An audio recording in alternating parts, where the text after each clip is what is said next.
Je vois Canaya devenir un business qui vaut des millions, à toucher des millions de femmes en France. Jeune entrepreneuse de 24 ans, Coraline Faure est ma nouvelle invitée sur Allo Girlboss. J'ai travaillé 1 an dans le salariat et au bout d'un moment, j'ai réalisé qu'en fait, je voulais pas faire ça de ma vie, que ça me plaisait pas, j'étais vraiment malheureuse. Coraline s'est alors tournée vers l'entrepreneuriat pour changer de voie. J'ai tout appris de zéro parce que mes études étaient scientifiques et j'avais vraiment zéro skills en commerce, en vente. Ayant toujours beaucoup souffert de ses douleurs de règles sans trouver de médicaments non nocifs pour les apaiser, elle lance alors avec des associés Canaya, une marque de patch innovant à base de CBD pour soulager les douleurs menstruelles. Il y a ce problème en France que les gens sont pas toujours hyper éduqués par rapport au CBD. Dans cet épisode, Coraline nous partage comment elle gère les obstacles auxquels elle doit faire face au quotidien. Les associés sont partis récemment, je fais tout de A à Z sur Canaya. Elle nous donne ses conseils business. Côtoyer des personnes qui font plus que toi, ça débloque des trucs en fait. Et elle revient aussi sur son parcours pour montrer que tout le monde peut changer et faire évoluer son mindset. Il y a quelques années du coup, j'étais fortement en surpoids, j'étais dans un mal-être vraiment quasi extrême en fait. Sans plus attendre, je vous laisse découvrir cet épisode avec une vraie girlboss. Et vraiment en fait je me vois gagner. Dans ma tête c'est pas possible que ce soit autrement, tu vois. Aujourd'hui, dans ce nouvel épisode de Allo Girlboss, on accueille une nouvelle invitée, Coraline. Bienvenue sur le podcast. Salut Justine, merci. Du coup, dans cet épisode, je voulais vraiment recevoir Coraline pour nous parler de son parcours entrepreneurial, de comment elle a créé sa marque Canaya. Vraiment, qu'est-ce qui a été le déclic, comment ça s'est passé et comment elle a réussi à l'apporter là où elle en est aujourd'hui, toute la création de contenu. Vraiment, enfin moi, ce que j'aime trop, c'est que tu as réussi à te placer toi en tant que CEO et du coup vraiment développer un personal branding fort et pousser ta marque, mais j'ai l'impression aussi que ta marque, elle est aussi dépendante de ton image et de toi. Donc j'aimerais bien qu'on parle de tout ça et surtout, je sais que tu es très actif sur les réseaux sociaux et que tu parles de un peu ton changement, je pense en termes de mindset, en termes de routine, en termes d'habitude, en termes de toi. Enfin, j'ai l'impression que tu as énormément évolué. Et du coup, c'est pour ça que je voulais te recevoir sur le podcast pour que tu puisses nous partager ton parcours et tous tes conseils pour les jeunes femmes qui nous écoutent et qui veulent se lancer ou même incorporer des nouvelles habitudes dans leur routine et vraiment prendre confiance en elles et s'épanouir comme ça. Donc, merci d'avoir merci accepté à toi pour l'invitation. En effet, c'est vrai qu'il y a eu une petite évolution, donc je pense que j'ai pas mal de conseils à donner là-dessus. Trop cool. Et t'as quel âge aujourd'hui ? Je me suis dit que t'étais jeune, mais j'ai pas... À ton avis ? T'allais dire... Je crois que j'ai entendu... T'as commencé à dire 24, non ? J'ai 24 ans, oui. T'as 24 ans. Et t'as commencé à quel âge ? J'ai commencé... Canaya, ça fait un peu plus d'1 an. Ok. 1 an et demi, on va dire. Trop bien, du coup, t'as commencé genre à 22... Après, je me suis lancée dans l'entrepreneuriat avant, déjà à côté de mes études, en fait. Je m'étais lancée en e-commerce, je faisais de l'achat-revente de produits sur des boutiques en ligne, etc. Pendant le Covid, du coup ? Juste après, fin 2020. Okay. Après, oui, le déclic, c'était un peu le confinement parce que, après, je pense que énormément de gens ont eu de déclic pendant ce confinement. Enfin, le fait d'être enfermé, t'as envie de tester de nouvelles choses et je sais pas trop pourquoi. Ça faisait un moment que l'entrepreneuriat vraiment m'attirait. Je pense que, en fait, à côté de mes études, donc j'ai fait une licence de biologie. Okay. J'ai toujours travaillé dès mes 18 ans dans des petits boulots de vendeuse, etc. Et j'avais envie de trouver un moyen de me faire un revenu en tant qu'étudiante, mais sur Internet, parce qu'il commençait il commençait à y avoir l'essor de tout ce qui était e-commerce, business en ligne, etc. Et voilà, je sais pas, ça m'intéressait. J'ai commencé à me renseigner là-dessus. C'était pendant le confinement. Ok. Et t'as pris quoi ? T'as pris une formation ou genre tu t'es lancée ? Oui, j'ai pris une formation. Ouais. Du coup, c'était celle de Yomi Denzel. Okay. Et je me suis formée entièrement grâce à ça, en fait. Je regarde aussi des vidéos sur YouTube, mais la formation a beaucoup joué. Et du coup, tu as continué tes études en développant cet e-commerce-là à côté? Ou Bah, genre, il y a un moment où t'as arrêté et que tu t'es dit, je testais des trucs, je me formais. Du coup, j'ai tout appris de zéro parce que mes études étaient scientifiques et j'avais vraiment zéro skills en commerce, Ouais, en vente. Les premières compétences en vente que j'ai eues, c'était grâce à mes petits boulots de ok. vendeuse à côté de mes études. Et après, dans le business en ligne, vraiment pour apprendre toutes les bases du business en ligne, je me formais en rentrant des cours le week-end. En vrai, je faisais ça dans mon temps libre, tu vois. Et du coup, t'as pas eu ce truc où tu te disais, là, je suis en train de faire des études pour faire un certain parcours. Et au final, ce qui m'anime à côté, c'est ça. Tu Ça, vois ce que je veux dire? c'est vraiment un petit peu la claque que j'ai eue parce que du coup, j'ai fait une licence de biologie et ensuite, j'avais postulé en master, mais j'avais pas été admise. Ok. Du coup, je m'étais dit, je vais travailler un an dans le salariat et je retenterai le master l'année prochaine. Euh, Sauf que, en fait, j'ai travaillé un an dans le salariat et au bout d'un moment, euh, j'ai réalisé qu'en fait, je voulais pas faire ça de ma vie, que ça me plaisait pas. J'étais vraiment malheureuse. Il y a eu des mois, une année où vraiment j'ai été très malheureuse. Et tu expliques comment ça? C'était genre l'environnement Je me sentais pas à ma place. Ok. Vraiment, je me suis jamais aussi peu sentie à ma place pour le coup.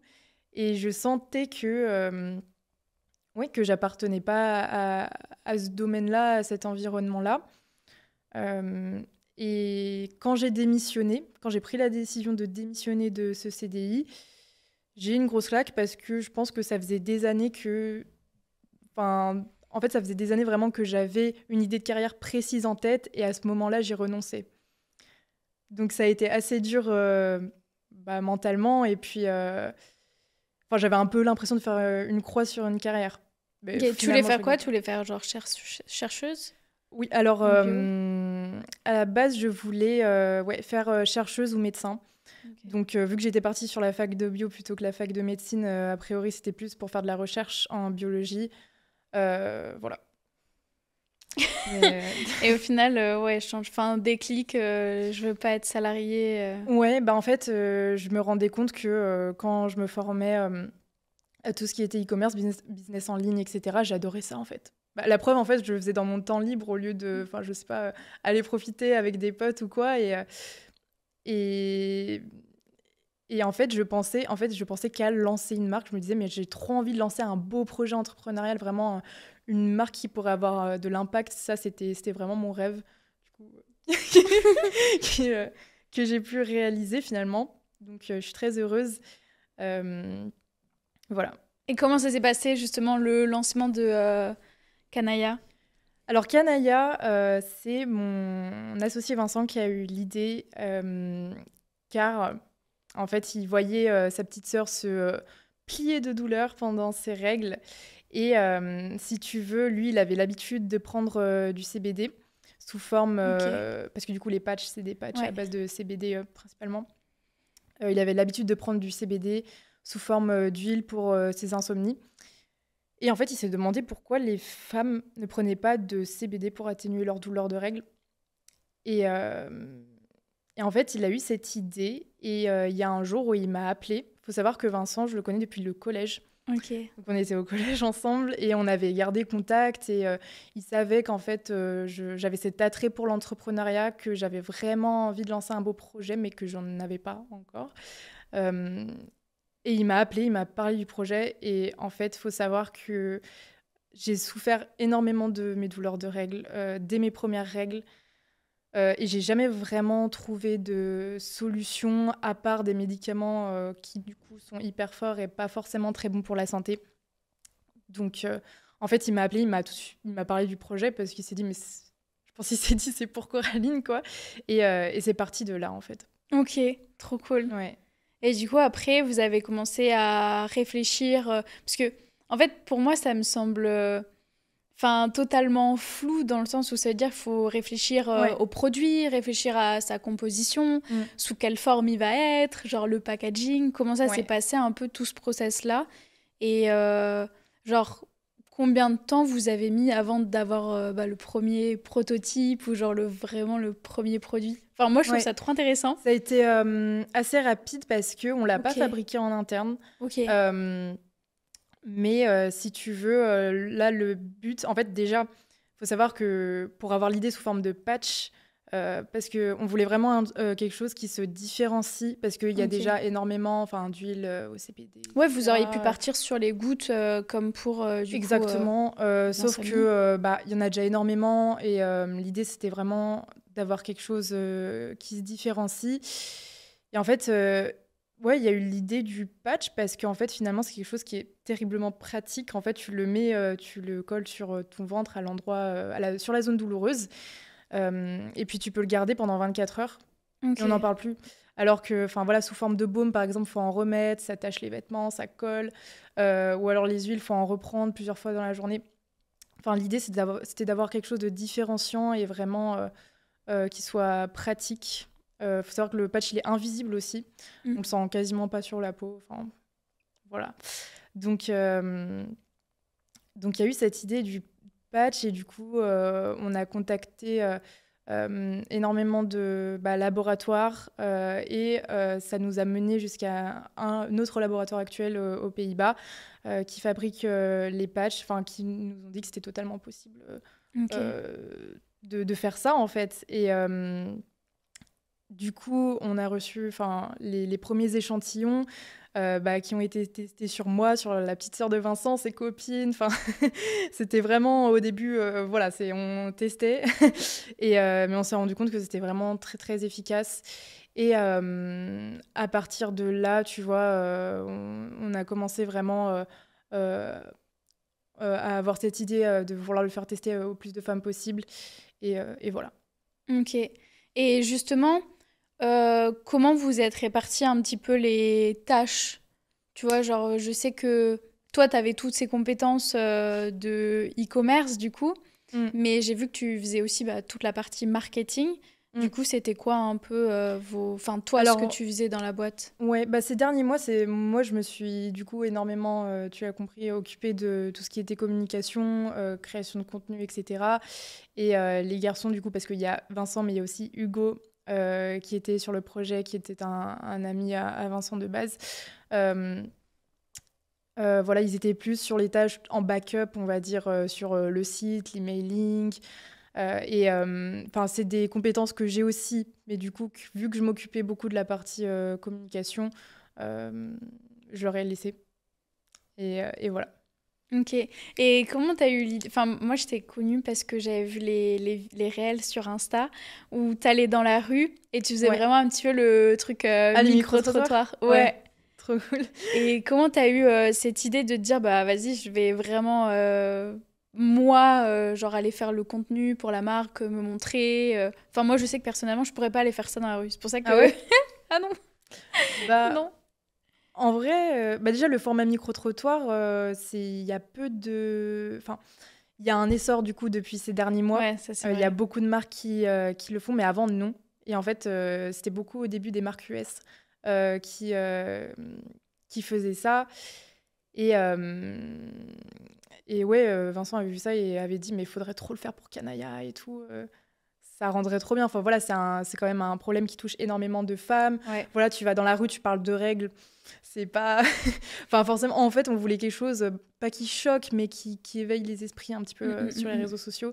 Et c'est vrai que voir une nana dans la rue arriver avec son micro et dire ouais, t'as tes règles en ce moment, tu vois, ouais, c'est pas très, très commun. Et puis ouais, c'est cette envie aussi d'avoir ce côté communauté, tu vois, de rassembler les femmes, parce que c'est un problème qui touche pas toutes les femmes, mais énormément de femmes. Euh, voilà. Ouais, moi j'ai bien aimé parce que en gros, soit tu voyais que du coup les femmes, bah ouais, elles avaient des règles douloureuses et ça montrait que, tu vois, genre, on n'était pas seul, entre guillemets. Mm, Et d'un autre côté, il y avait les hommes et du coup, des fois, tu voyais qu'il y en avait qui étaient concernés, qui le savaient et d'autres qui étaient genre totalement sur une autre planète. Et du coup, clairement. c'est ça que moi j'ai bien aimé. Et est-ce que tu as vu du coup des résultats avec ça sur le contenu? Parce que je sais que tu en as fait beaucoup. Moi, je les ai vus passer, hein. Ouais, bah, avec les micro-trottoirs, précisément, du coup, je pense que ça a énormément contribué à faire grossir, bah, le compte, TikTok et même Instagram, du coup, enfin, nos réseaux sociaux. C'est un format, en fait, qui est très, divertissant. Donc, et aussi, dans les micro-trottoirs, parfois, enfin, vu que tu interviewes des gens, il y a des gens qui vont dire des choses qui vont pas forcément plaire, et cetera. Du coup, ça, ça donne lieu à du débat, en fait. C'est des avis qui sont... enfin, voilà, en commentaire, par exemple, les gens vont commenter, vont pas être d'accord avec tel truc, tel truc. Du coup, ça devient assez facilement viral quand c'est les bons sujets et quand c'est monté correctement au niveau du TikTok, tu vois. Trop cool. Et du coup, c'est toi qui fais toute la strat, la marketing pour Là, la marque. je m'occupe de tout, du coup. Vu que bah, mes associés sont Oui. partis récemment, je fais tout. Mais Voilà. t'as une équipe avec toi? Non, en fait, mais tu sais que les gens pensent souvent que derrière Canaya, il y a une équipe de 10 personnes. C'est moi. C'est c'est moi. Après, là, je C'est pense toi que qui ça va envoies pas les durer. colis et tout? Ça va pas durer. Là, Ouais. je délègue ce mois-ci. Mais jusqu'ici, Ok. oui. Jusqu'ici, ouais, j'ai tout fait toute seule, tu vois. Ok. Donc, et ouais, souvent, les gens, ils sont... Enfin, d'un autre côté, tu vois, des fois, j'ose pas trop en parler et tout, parce que j'ai l'impression que ça fait, ouais, la fille qui fait toute seule. Mais en fait, je me rends compte que c'est une force, tu vois, finalement, bah, de savoir gérer tous les fronts, tu vois. Puis, de toute façon, au début, dans l'entrepreneuriat, des fois, t'as pas le choix et c'est le meilleur choix à faire, tu vois. Mais là, du coup, je suis en train de déléguer petit à petit. Et du coup, le premier step, ouais, ça va être les commandes. Ok. Parce que c'est compliqué. Bah ouais. Ouais. Mais voilà. Tu fais des allers-retours à la poste. Ah ouais, ouais, franchement. Bah après, du coup, je suis hyper organisée parce que Ouais, forcément, je peux pas j'imagine. tout gérer sans être organisée. Mais ouais. Moi, je sais que je pense, bon, c'est pas du tout dans les projets, mais si je lançais une marque ou quoi, je Ouais. demanderais à mes parents de gérer tout ça et ceux qui feraient les emballages et tout. Mais genre, moi, je sais que je pourrais pas tout gérer de A à Z et je trouve ça trop bien que ce soit toi qui t'occupe de tout. Et c'est vrai que bah, souvent, quand tu lances un projet, t'es obligé d'avoir toutes les casquettes. Enfin, Ouais. moi, je sais que justement, j'ai eu toutes les casquettes et tout mon business aujourd'hui, j'ai tout fait moi avant de le déléguer. Et justement, des fois, j'ai des gens qui viennent me voir, enfin, genre des mecs que je rencontre à des événements entrepreneurs, entrepreneuriales et tout. Je vois, ils me disent, oui, qui c'est qui a fait ça? Qui c'est qui a fait ça? Je suis en mode, bah, c'est moi. Ils me disent, ah bon? T'as pas délégué? Je dis, bah, non, c'est moi qui ai fait. C'est pareil. Et du coup, ils sont en mode, ah bon? Ah, Mm. ok, j'aurais pas cru. Et ils me disent, mais ça, c'est toi qui l'as fait aussi? Je dis, bah oui. Et après, là, tu vois, la majorité des trucs dans ma boîte, c'est plus moi qui le fais et c'est même Mm. plus moi qui mets en place les process. Et justement, je suis trop reconnaissante parce que, mais ça m'a pris beaucoup de temps, hein. Enfin, là, du coup, ça va faire 3 ans en septembre et ça fait bah, 1 an que là, j'ai vraiment des responsables de pôle et que là, tu vois, ça fait juste quelques mois qu'on fait des calls où je leur demande à eux de m'aider à trouver des solutions. Ouais. Et même pour moi, au début, j'étais en mode, est-ce que je peux leur demander ça? Et en Ouais, fait, tu sais pas trop bah, comment. ouais, Ouais. tu Comment vois, ça se parce passe que finalement, tu vois. de ouf. Du coup, tu faisais pas mal de choses toute seule. Au début, je faisais tout, et après, j'ai délégué. Premier truc que j'ai délégué, c'est service client. Oui, Parce que en du général. coup, c'est, tu Mm. vois, support et tout, ça a pas trop de. Enfin, j'aimais pas le faire. Enfin, c'est Mm. trop de perte de temps de regarder Ça si la prend personne a bien beaucoup les d'énergie. accès envoyés. Ouais. Ouais, beaucoup d'énergie et Mm. c'était pas ce que j'aimais faire. Et après, chose trop drôle, c'est que j'ai délégué le marketing. Genre, en fait, moi, je voulais juste faire le contenu et que quelqu'un m'organise et planifie mes trucs. Et après, au final, cette personne, on s'est rendu compte qu'elle était plus à l'aise sur la partie vente. Du coup, bah, moi, je faisais la partie vente alors que c'est pas du tout ma zone de génie. Mm. Et du coup, on a réinversé les rôles et Ouais. là, on est bien. Et après, petit à petit, Je j'ai pense du aussi c'est monde. du test au début, tu vois, pour voir. Parce que faut la trouver ta zone de génie aussi, et je trouve que c'est pas forcément évident pour tout le monde au début. Ouais. Enfin, Et ça je dépend. pense que quand t'es... Enfin, en tout cas, moi, ce que je me suis rendu compte, c'est en tant qu'entrepreneur, j'aimais tout faire. Mm. Genre, j'aimais tout faire. Et du coup, à chaque fois, enfin, même là, tu vois, les gens, ils me disent, ouais, Jus, faudrait quand même que tu délègues, hein, parce que tu sais, moi, je voyage beaucoup. Ouais. Et on m'a dit, il faut que ce soit quelqu'un qui cherche tes Airbnb, tes vols et tout. Je suis en mode, non. Genre, moi, c'est ma passion d'aller chercher des Ouais, logements sur d'organiser Airbnb.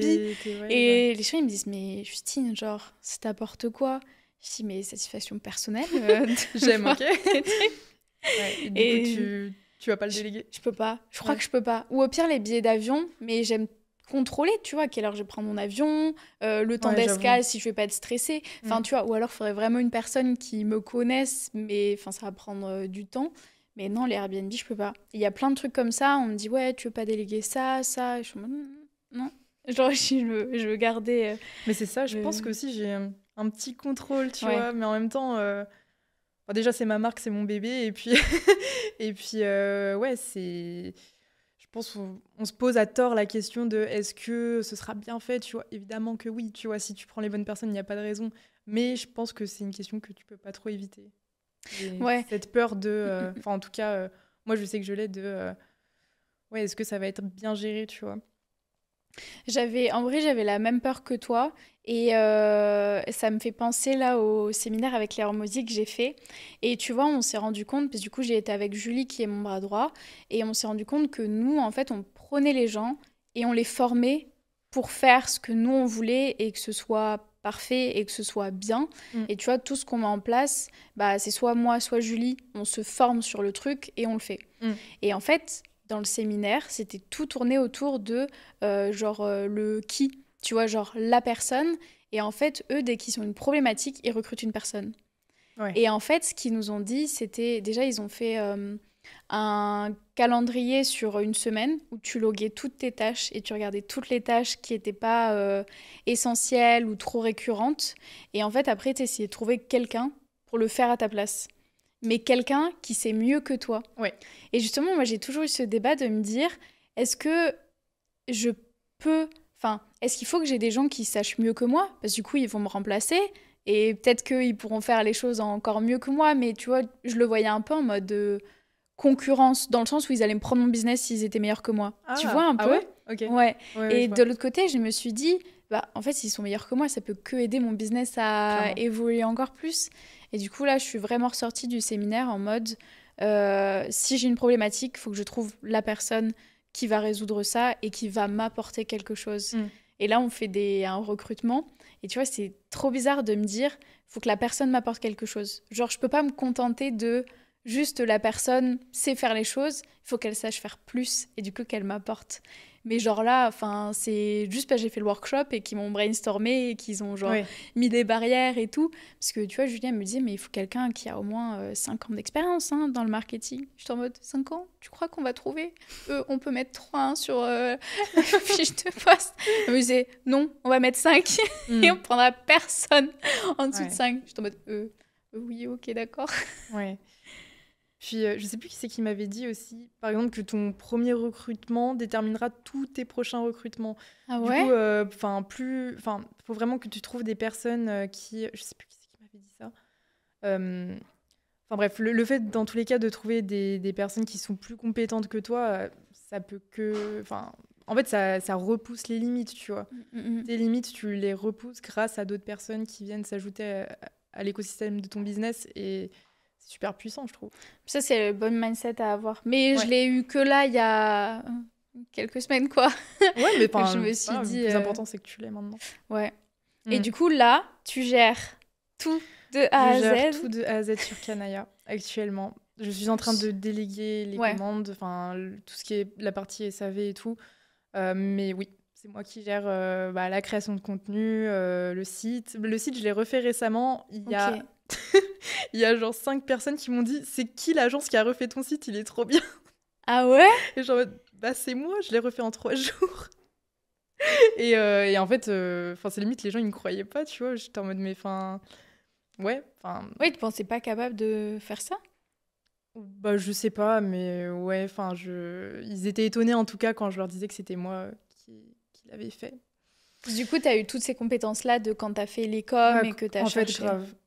En fait, ce qui est trop cool, c'est que j'ai accumulé plein de compétences différentes. Tu vois, même en ce moment, j'ai lancé des ads en mars avec Kanea. Du coup, Ok. on n'avait jamais fait d'ads avant. Ok. Et là, j'ai lancé les ads et je vois que, en fait, je sais faire, tu vois. Donc, c'est hyper facile, entre guillemets. Enfin, en tout cas, beaucoup plus facile que si je ne connaissais pas du tout comment ça marche. Et je pense que ça me fait gagner un temps fou. Mm, mm, mm. Et c'est pour ça aussi que du coup, bah, j'ai pas forcément besoin de déléguer ça aussi parce que, bon, après, les ads, c'est spécial, ça demande pas spécialement de temps. Il faut surtout réfléchir et prendre les bonnes décisions. Euh, mais du coup, c'est vrai que j'ai un panel de compétences qui est pas négligeable et du coup, ça me sert énormément. Mais c'est ça que moi je trouve. Moi, j'ai jamais fait d'e-commerce. Mais ce que je trouve fou dans l'e-commerce, c'est qu'il faut tout maîtriser. Parce Ouais, qu'au final, tu as de la vente, mais tu as aussi du marketing. ouais. Enfin, tu as des réseaux sociaux, tu as le media buying, tu as gérer une entreprise, genre gérer ton Euh, tableau des dépenses, tes Media comptables. buying, Ouais, site, emailing, la compta, la tu fais com, tout. enfin les réseaux sociaux. Il faut être multitâche, Ouais, il y franchement. a plein de choses à Un gérer. couteau suisse. Moi, j'ai beaucoup Ouais. d'amis qui font de l'e-com et je me suis toujours dit, mais ils ont tellement de compétences, ils pourraient tout faire avec toutes ces compétences, genre c'est fou. C'est le côté positif. Après, tout ce qui est m- marque e-commerce, c'est pas, je dirais, le business le plus facile. Parce que j'ai l'impression que, tu vois, il y a des filles, des fois, qui m'écrivent, qui veulent se lancer dans l'entrepreneuriat, qui me demandent comment lancer sa marque et tout. Et je préviens toujours Enfin, je veux dire, c'est génial de lancer sa marque, mais c'est vraiment pas le business le plus facile pour commencer Mm, mm. si tu te lances. Faut savoir que voilà, comment dire, en termes de marge, c'est compliqué. Enfin voilà, quand tu as des produits en physique, tu as énormément de coûts, tu vois. Il y a plein de choses à prendre en compte quand tu lances ta marque. Et je dis pas que les autres business sont faciles, pas du tout, mais c'est pas forcément là où tu vas avoir le plus de cash flow au début, alors qu'avec un premier business, en général, on cherche quand même à faire du cash flow rapidement, plus ou moins rapidement. Euh, Lancer sa marque, c'est vraiment, faut être passionné, faut vraiment pas avoir peur du challenge et il faut être prêt des fois, et c'est vrai, hein, à pas se payer pendant des mois, tu vois. Et d'où l'importance d'être passionné. Ah, je trouve ça bien que tu parles de ça. Mais je Mm. pense que toutes les activités en soi, elles sont dures, tu vois. Enfin, moi, j'ai l'impression que on a trop... Enfin, et même peut-être que j'ai aussi contribué à ça, mais tu vois, rendre le fait de lancer son business facile. Mm. Et tu vois, genre, j'ai l'impression que pour tout le monde, c'est facile, alors que non. Enfin, tu vois, même moi, là, il y a plein de gens qui me disent, mais Justine, genre, c'est trop bien, genre, tu réussis de fou, enfin, c'est dingue et tout. Et bah, en fait, ça fait genre des années que je Oui. bosse là-dessus. Et du coup, les gens, ils voient juste cette face-là Mm. où, bah oui, enfin là, j'ai fait un concours dernièrement, ça m'a donné beaucoup de visibilité. Et en fait, là, les gens, ils se sont dit, ah, ça y est, Incroyable. Justine, elle réussit. Et Mm. je suis en mode, mais les gars, ça fait des années que moi, je travaille jour et nuit, Et que les j'ai gens, fait ils se plein de rendent pas compte. sacrifices. Ils se rendent pas compte. Et ouais, et Ça genre, fait... j'ai l'impression que je fais ça. Et je suis Ouais. arrivée, genre, ça y est, je fais mes trucs sur les réseaux sociaux et genre, ça fonctionne. Mais ouais, j'ai fait, bah, comme toi, plein de sacrifices. Mm. Moi, c'est mon business, j'ai moins eu à contribuer en termes monétaires parce que du coup, c'était plus des compétences Mm. et je me suis formée en ligne sur YouTube, sur les sites internet et tout pour pouvoir mettre tout en place. J'ai pas eu à genre développer des produits ou quoi et c'était plus du temps, de l'énergie et qui était vraiment mis comme ça. Mais c'est vrai que je trouve aujourd'hui, on a l'impression que tout est simple, tout est facile et que bah, ça va se faire vite surtout. Après, je pense que les réseaux sociaux, ils sont pour quelque chose, tu vois. Forcément, tu vois tout le monde réussir et tout. Enfin, tu vois beaucoup la phase positive. En ce moment, enfin, depuis quelques mois, j'ai l'impression que quand même, enfin, voilà, les gens essayent de plus en plus montrer aussi le côté négatif. Mais ça reste les réseaux sociaux, ça reste voilà, beaucoup de paillettes, surtout sur l'entrepreneuriat, et ça a l'air facile alors que non, tu vois. Et, et ça m'a beaucoup parlé ce que tu disais quand tu as dit que les gens ils se rendent pas compte qu'en fait t'as pas eu cette réussite du jour au lendemain parce que bah voilà tous les jours où tu as galéré, tous les jours je sais pas, tu faisais des nuits blanches ou quoi, tu le montres pas forcément. Puis les gens ils réalisent pas que bah tu es là depuis des années, tu vois forcément. Donc faut que les personnes qui veulent se lancer aussi comprennent ça. Et parce que je pense aussi ça a tendance à faire culpabiliser le fait euh, de voir parfois tout le monde réussir sur les réseaux. Mais il faut savoir que voilà, derrière chaque réussite, ça se fait pas en claquant des doigts, ça c'est sûr. Ouais, je suis d'accord. Mais c'est en vrai là, pendant que tu reparlais, j'étais en train de repenser, genre, parce que moi, il y a vraiment des périodes où genre, je vivais pas. Mm. Enfin, j'étais comme ça derrière mon ordi, je mettais tout en place et j'ai fait plein de sacrifices et même certains proches, genre personne comprenait. Et c'est vrai qu'aujourd'hui, les gens, ils voient que la surface, mais Ouais. enfin derrière tout ça, il y a plein de travail. Et pour toutes les personnes, tu vois, enfin genre toi, je pense que t'as beaucoup charbonné sur ton projet. Mais je suis encore dans cette période, Et hein. Tu ouais, vois, vraiment, concrètement, là, en ce moment, je vais pas dire je vis pas, mais je sacrifie beaucoup. Mais je sais que dans quelques mois, je me remercierai, tu vois. Mais ah mais t'es prête à faire ce sacrifice-là pour ce que ça va te rendre plus tard. Et il y a exactement. beaucoup de gens qui sont pas prêts à sacrifier bah, du plaisir temporaire, entre guillemets, tu vois. Enfin, genre, je sais pas si c'est le cas, mais moi, je sais que je disais non aux invitations, genre, je Mm. sortais plus. Là, ça fait des mois que je suis pas sortie, je crois. Oui. Je sais que je suis sortie il y a pas longtemps, mais genre, je crois que je suis rentrée genre à minuit, j'étais dans mon lit parce que mon sommeil est trop précieux Ah, mais aujourd'hui. depuis que je me suis lancée dans l'entrepreneuriat, je suis devenue une mamie. C'est-à-dire Ouais, que vraiment, j'arrive pas à sortir plus tard que minuit. C'est vraiment quand je sors, moi, c'est pareil. c'est terrible. Tout le monde Franchement, se moque de moi, du coup. pareil. Mais J'ai des cheveux enfin. blancs, Ah ouais? hein, pour de vrai. Bon, après, ça, c'est une autre histoire. Ouais, je Mais pense que c'est pas corrélé avec l'entrepreneuriat. je sais pas. Mais, Ou peut-être mais le bref. stress. Ouais, bah, je sais pas trop à quoi c'est dû. Après, euh, honnêtement, hein, ça m'a complexé jusqu'à récemment. Enfin, en vrai, même un petit peu aujourd'hui. Mais je me rends de plus en plus compte qu'en fait, il y a plein de filles de mon âge qui en ont de plus en plus. Je sais pas trop à quoi c'est dû. Enfin, de plus en plus, non, mais en fait, je me rends compte que je ne suis pas la seule. Et voilà. Mais moi, toutes mes copines qui ont les cheveux noirs noirs, elles ont des cheveux blancs, Je je sais pas si crois. c'est lié à Moi, ça. avant, j'étais blonde, donc je les voyais pas. Et là, ils Hmm. sont colorés sur du blond. Donc peut-être j'ai des Ouais. cheveux blancs, mais Mais tu du les coup, ils vois sont pas. blonds, donc je les vois pas. Ouais. Non, bah, voilà. Après, peut-être que je me ferai une teinture un jour ou quand j'en pourrai plus, tu vois. Mais pour l'instant, ça va. Ouais, ça se voit Après, pas, hein. c'est plus en dessous, tu vois. Et des fois, il y en a des petits.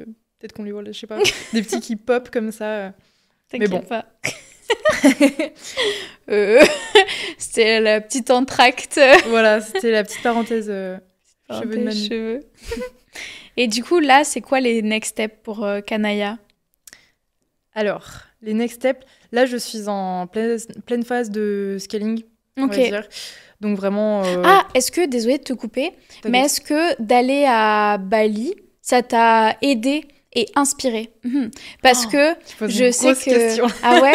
Ouais. Parce que je sais que t'as fait ton shooting là-bas, t'as communiqué, j'ai l'impression que t'as fait plus de contenu sur les réseaux sociaux. En tout cas, j'ai l'impression que c'est là où Mm, t'as un peu relancé YouTube mm.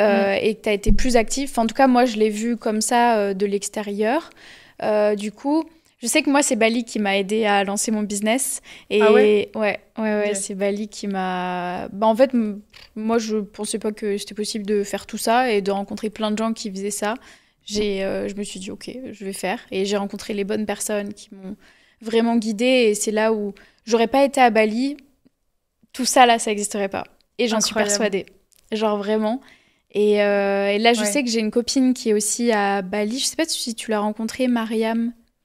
Oui. Ah, Ah, mais vous êtes vus, je mais crois. on s'est vu et vraiment coup de cœur. Ouais, Amical. Elle est incroyable, cette femme. elle est Franchement. trop.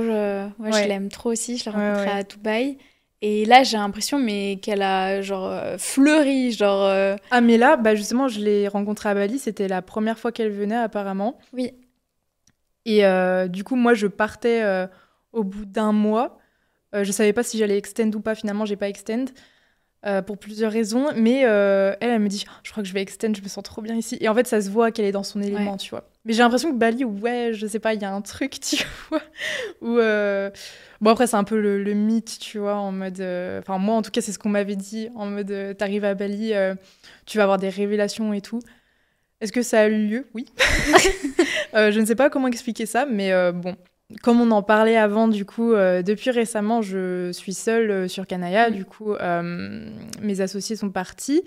Et je pense que, du coup, en fait, ça s'est passé juste avant que je parte. Et Ok. je pense que sur le coup, ça m'a fait un peu peur parce que je sais pas. En fait, j'ai ressenti vraiment un manque de confiance en moi. alors que jusqu'ici, en vrai, je ne l'avais pas ressenti. Et je sais pas, j'ai commencé à avoir peur et pour une des premières fois à avoir des doutes en mode... par rapport au business? Par rapport à la croissance de Kanaya. Ok. Pas toi personnellement. Non, mais par rapport aux ambitions que j'ai avec Kanaya, etc. Parce que je veux vraiment emmener Kanaya très loin. Et je sais pas. Et en soi, je ne sais pas si c'est vraiment lié au départ de mes associés ou non, mais je sais que j'ai eu un peu ce truc dans le même timing. Et du coup, en fait, quand je suis arrivée à Bali, j'étais pas dans le meilleur des moods. Honnêtement, j'étais un peu... C'était très bizarre et c'est compliqué de mettre les mots dessus, mais comme un petit peu chamboulée peut-être. Et t'avais perdu tes repères. Doutes, un petit peu. Et après, bon, du coup, c'est un peu normal d'un côté, mais...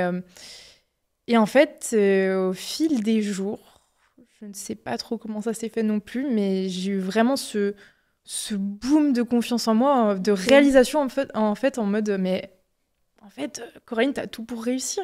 Pourquoi tu doutes? Vas-y, tu vois. Et vraiment, cette réalisation de, ah ouais, c'est vrai. Vas-y, go. Mais t'étais toute seule à Bali, du coup? Tu as été toute seule? Je suis partie avec une amie à moi qui était déjà allée à Bali avant et qui connaît bien. Donc voilà, je n'étais pas seule, mais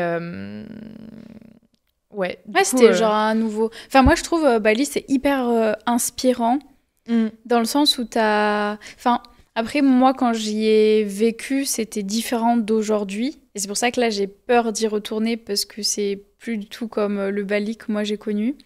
Mais c'était hyper inspirant, dans le sens où t'avais toute ta liberté. Ouais. Tu vois ce que je veux dire? Et en fait, d'avoir cette liberté et pouvoir prendre de l'espace. Enfin, je sais pas, moi, j'avais l'impression de pouvoir prendre juste mon espace dont j'avais besoin pour me sentir bien, pour prendre confiance en moi, pour prendre soin de moi. Et je sais pas, tout le monde est beau, tout le monde fait de Enfin, tu vois, c'est vrai que... Genre, on dirait un petit peu un monde à part. Mais je sais pas comment dire. Mais les gens, ils ont tous des mindsets différents aussi. Tout le monde a un mindset vraiment... Enfin, en tout cas, moi, quand j'y étais, bah, tu sais, c'est dans le confinement. Et du coup, il y avait que des entrepreneurs, en fait, sur l'île ou des investisseurs. Donc, c'était vraiment que des gens qui étaient partis de chez eux, genre vraiment expatriés. Beaucoup avaient même créé leur société à Bali, ils faisaient leur business à Bali ou leur business en ligne à distance. Et tout le monde avait vraiment ce mindset d'être vraiment hyper ouvert sur tout. Et en fait, les gens m'ont montré que tout était possible. Et moi, c'est surtout ce truc-là où moi, j'étais persuadée que j'allais gagner un SMIC toute ma vie. Et c'était normal, tu vois. Pour moi, j'allais jamais... je crois que gagner 2 000 € par mois, c'était trop. Enfin, pour moi, c'était les gens riches qui gagnaient 2 000 €. Enfin, j'avais totalement un prisme, pas du tout réel, mais parce que j'ai jamais été non plus renseignée dessus. Et en fait, j'ai travaillé au McDo et c'était le salaire que j'avais eu. Je m'étais dit, j'aurai ça toute ma vie. Donc, faut que je prépare à... C'est fou, ça t'a... Enfin, oui, t'imaginais pas que c'était possible d'aller plus loin. Non, et du coup, c'est à Bali où je rencontrais des gens qui gagnaient 5 000 € par mois, qui, gagnaient 10 000 € par mois. Et j'étais en mode, comment on fait ça? Changer d'environnement et du coup côtoyer des personnes qui font plus que toi, c'est sûr que ça va, au niveau de ça débloque des trucs en fait. Et toi, tu penses que c'est l'île ou c'est les gens aussi que tu as rencontrés? Non, en vrai, pas spécialement les gens. C'est un nouveau départ. T'as changé d'environnement et non? Ouais, en fait, je pense que c'est peut-être le fait de c'est quand même pas à côté, Bali, tu vois, tu pars à l'autre bout de la planète. Bon, j'étais avec une amie, mais quand même assez seule, tu vois. Enfin, je sais pas comment dire. T'as plus tes potes, t'as plus ta famille. Oui, voilà, j'ai plus mes repères, tu vois. Enfin, en tout cas, c'était la première fois que je voyageais aussi loin. Ok. Donc, je pense que ça joue, mine de rien.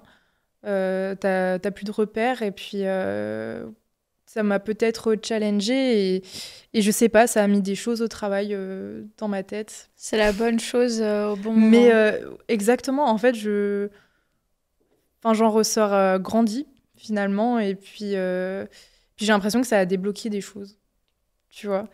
Et vraiment, quand je suis revenue en France, j'étais là en mode je vais tout casser. C'est bon, tu vois. En fait, il faut partir à Bali, ça règle toutes les solutions. Alors, je sais pas, tu vois. C'est un peu un tarif de prendre le billet, mais... Ouais, mais bon, après, le coût de la vie coûte pas cher là-bas, quoique maintenant ça a ça a augmenté un peu. Enfin, ça dépend comment tu vis, on va dire. Mais voilà, enfin, je regrette pas du tout d'être partie. Il faut savoir qu'aussi, c'était un petit peu mon rêve, entre guillemets, depuis plus de 2 ans d'aller à Bali, parce que forcément, je voyais tous les entrepreneurs partir là-bas et tout, ça me faisait trop envie. Finalement, c'était pas vraiment comme je l'imaginais, on va dire. J'ai pas été déçue, mais juste c'était différent. Ok, j'ai quand même adoré. Je sais pas. Je pense qu'en fait, je voulais tellement y aller et que je me suis fait un imaginaire dans ma tête de Bali. Et du coup, bah, forcément, quand t'imagines trop un truc à l'avance, c'est jamais pareil quand t'arrives. Et du coup, je pense que ça m'a un peu perturbée. Okay. Mais c'est pas pour autant que j'ai pas adoré. Enfin, j'ai passé de très bons moments. C'est magnifique, tu vois. Voilà. Je sais plus où est-ce que je voulais en venir. Je me suis un peu perdue dans mes... Ah oui, je t'ai demandé, c'est quelles étaient en gros les prochaines étapes? Non, bah pour Kanaya, du coup, là, je suis en phase de scaling. Du coup, vraiment augmenter le nombre, le volume de commandes. Je fais ça principalement en fait, en organique et en ads. Ouais. Les ads, ça donne quand même un bon coup d'accélérateur. Mais mes ambitions, ce serait vraiment de toucher des millions de personnes, des millions de femmes en France. Et alors, j'évoque souvent ce step de la pharmacie je l'avais déjà évoqué dans des podcasts il y a quelques mois. Finalement, ça ne s'est pas fait parce que j'ai décidé de ne pas en faire la priorité. Je sais que ça viendra. Mais voilà. C'est-à-dire avoir la pharmacie en point de distribution? Ouais, exactement, être distribuée en pharmacie. Pourquoi c'est pas possible? C'est pas que c'est pas possible, c'est en fait, vu que je suis seule, je suis obligée de me focus sur des points et je peux pas tout faire en même temps. Tu vois, il y a énormément de points de développement, tu vois, il y a énormément de choses à faire. Mais là, en fait, c'est un truc aussi que j'ai eu à Bali, tu vois, en mode, faut que je structure, faut que je me focus vraiment sur des points et que j'y aille à 200%. Mais je peux pas tout faire en même temps. Voilà. Du coup, la pharmacie est passée dans les choses qui ne sont pas prioritaires, mais ça reste dans mes ambitions et ça se fera. Oui, c'est un projet de développement super intéressant. Exactement, mais ça prend beaucoup d'énergie. Donc, et je pense que même les ads, pour l'instant, c'est le plus facile en fait, en premier step, oui. C'est vraiment, en tout cas, selon moi, le mieux à faire. Voilà. Et vous avez pas eu des problèmes ou est-ce que, genre, je pense que je vais un peu défocus ma question, mais est-ce que tu as eu, pas des échecs, mais genre des grosses problématiques avec la marque ou tu vois, je fais surtout le lien avec la partie CBD. Je sais que ça a été... Il y a un moment, j'ai l'impression qu'il y a eu un peu le boom du CBD, mais avant qu'il y ait le boom du CBD, je connais pas les règles et tout, mais je sais que c'était pas très... c'était à moitié légal, et je crois que même à Dubaï, le CBD, c'est même pas alors oui, Dubaï, c'est autorisé. C'est pas la France. Oui, en effet, oui. Et du coup, je me dis pareil, tu vois, tu nous as dit que les producteurs, vos fournisseurs, ils étaient aux Pays-Bas. Ouais. Je sais que là-bas, c'est porte ouverte à tout ça. Et du coup, je me dis, est-ce que ça n'a pas été compliqué de trouver justement le bon fournisseur ou délivrer en France, trouver la bonne composition? Peut-être pour tes ads, genre que Meta, au final, accepte que vous communiquiez là-dessus. Ou peut-être même les personnes sur Internet, qu'elles comprennent que le CBD, c'est OK. Enfin, tu vois, est-ce que vous avez eu des challenges comme ça ou des grosses problématiques? Alors, grosses problématiques, pas vraiment comme en France. Le CBD, si tu veux, est légal jusqu'à 0,3% de THC. Et il faut savoir que dans les patchs, il n'y a pas de THC parce que c'est juste interdit, tu vois, pour le... comment dire, le CBD sous forme de patch, le THC est interdit, du coup il y a 0%, mais c'est tout à fait légal en France. Alors après, en effet, il y a ce problème en France que les gens sont pas toujours hyper éduqués par rapport au CBD, et ça je le vois, tu vois, clairement dans les commentaires des fois sur TikTok, sur Insta, c'est que ah ok, vous vendez de la drogue, quoi. Ah ouais, je suis en mode, je te permets pas. Et clairement, il y a des gens, tu vois, c'est... Ah ok. C'est à ce point-là, et c'est là que je me rends compte, ok, en plus du coup de de vendre mes produits, de faire mon taf, quoi. Il y a un peu ce travail de démocratisation à avoir, rassurer, tu vois, par rapport au CBD. Les gens, ils savent pas qu'en fait, c'est tout simplement... ça a vraiment les propriétés d'un anti-inflammatoire, en fait. Et il y a très peu de gens qui savent ça. Alors, mais après, c'est en train de se développer. C'est vraiment encore en plein essor, hein, tu vois. Et... mais oui, il y a ce côté il y a pas longtemps. Hein. Ouais, c'est vraiment encore en plein essor selon moi et c'est récent. D'où le fait que après ça reste, là je parle vraiment en France, il y a d'autres pays où c'est beaucoup plus démocratisé, où c'est beaucoup plus mieux vu, tu vois. Après, tu vois, au niveau de la communication, j'en parle pas tant que ça, si tu regardes bien.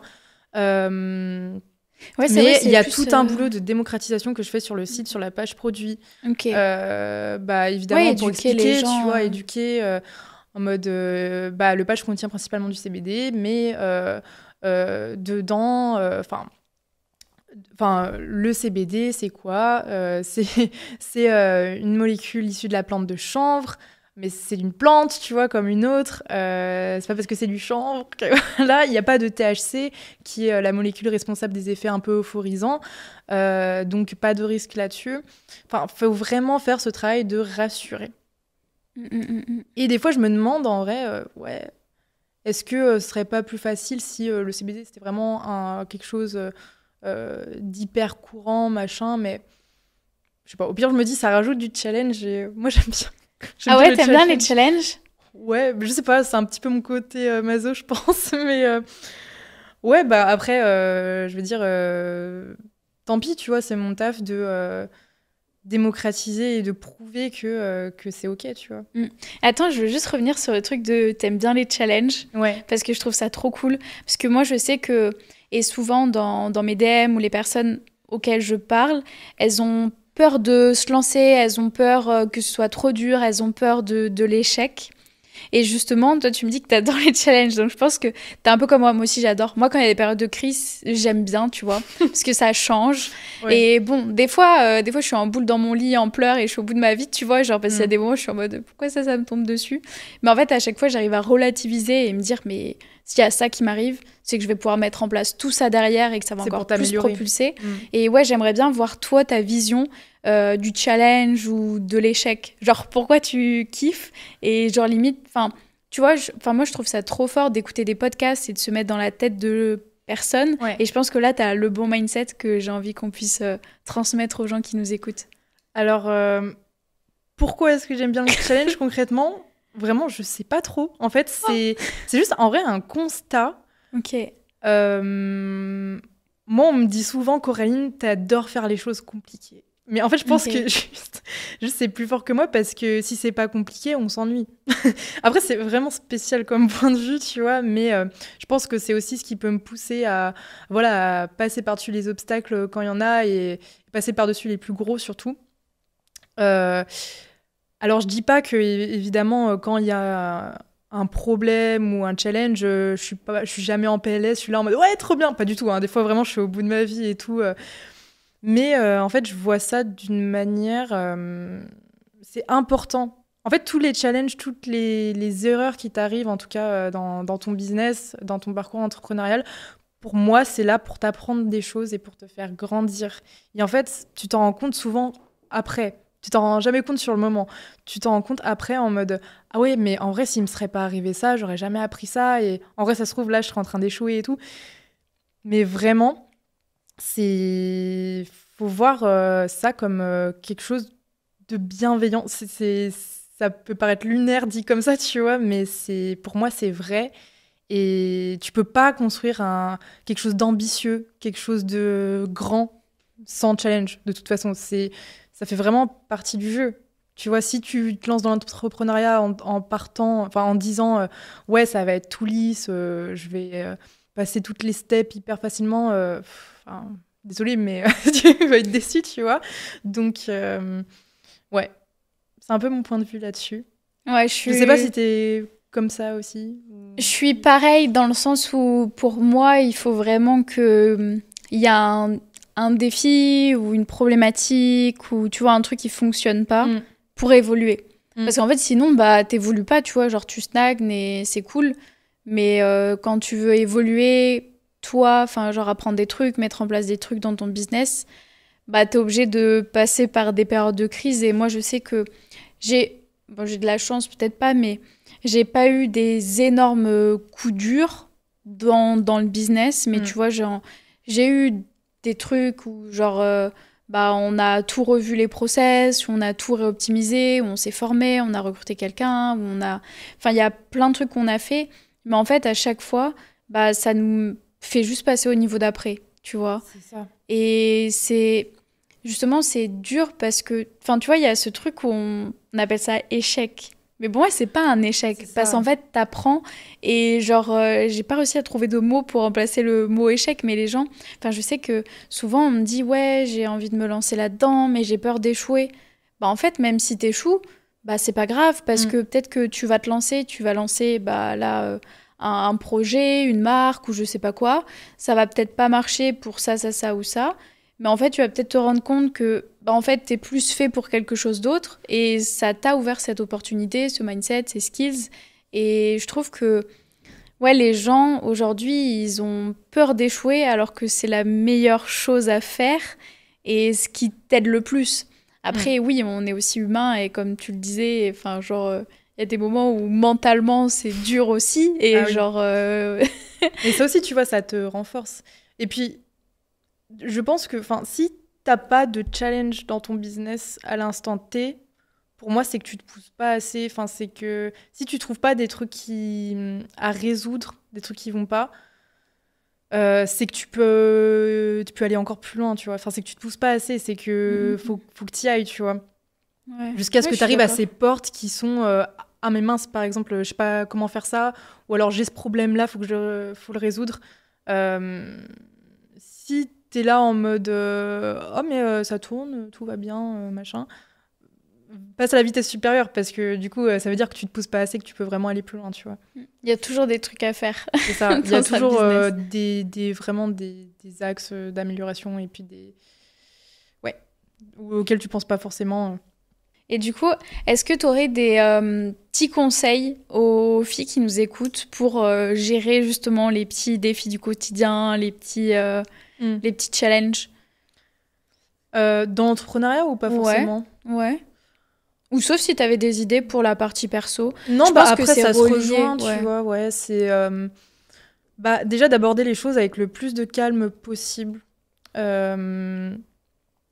Je pense que en fait, faut apprendre à gérer ses émotions parce que déjà quand t'as un problème, si tu commences à partir dans tous les sens, en panique, etc., ça va être compliqué de gérer la suite.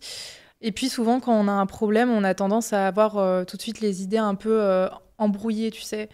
Et du coup, pour ça, je pense que ça peut être cool. Moi, c'est ce que je fais de temps en temps quand vraiment tout est brouillard, tu vois, j'y vois pas clair. C'est de poser les choses sur papier, enfin de l'écrire ou dans les notes de son téléphone, voilà, ou même d'en parler à quelqu'un pour avoir peut-être un point de vue extérieur, mais ne pas rester dans sa bulle et ça, souvent, en fait, ça peut permettre juste de débloquer le truc ou alors vraiment d'aller faire autre chose, tu vois, enfin, complètement. Après, tout dépend du type de problème. Mais, Oui. Mais ouais. Et puis, voilà, tout ce qu'on disait avant, en fait, enfin, réaliser que c'est là, mais aussi, je pense toujours au fait, tu vois, tu vois, un jour, il t'arrive un big problème sur ton business. Mais je me dis, en fait, dans 6 mois, est-ce que ça aura le même impact? Ouais, c'est ça, tu vois. En fait, je m'en souviendrai même pas. Du coup, est-ce que ça vaut vraiment le coup que je me mette dans un état pareil pour ce problème? En fait, dans ces moments-là, il faut juste vraiment aborder les choses step by step.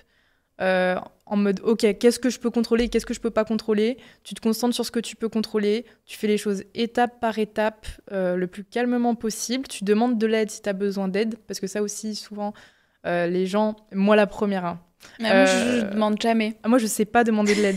Vraiment, je sais pas. Plein de fois, des fois, t'as des gens qui me disent « Mais Corinne, pourquoi tu m'as pas demandé avant ?» Je suis là en mode « Je sais pas. En fait, Ouais. juste, ouais. Ah, mais j'ai le même truc que toi. Moi, je demande rien. À Ah, part moi, je peux pas. à mes équipes, tu vois. Ouais. Mais même là, en gros, on a un petit problème. Ça fait 5 semaines que du coup, on essaie de résoudre ça, là. Ok. Et en fait, j'en ai parlé à personne. Genre, littéralement, j'en ai parlé à personne. Ok. Parce qu'en fait, pour moi, c'était à moi de résoudre le problème. Et je me suis dit, mais qui va perdre du temps à m'aider là-dessus? Enfin, genre, les gens, ils vont pas le faire à ma place.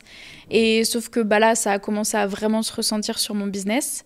Et du coup, j'ai des amis qui m'ont envoyé des messages, qui ont fait des appels avec moi, qui m'ont dit, mais enfin, genre, oui, on va t'aider, enfin, explique-nous, etc. Et genre, ils m'ont dit, mais pourquoi t'as attendu 5 semaines avant de nous en parler?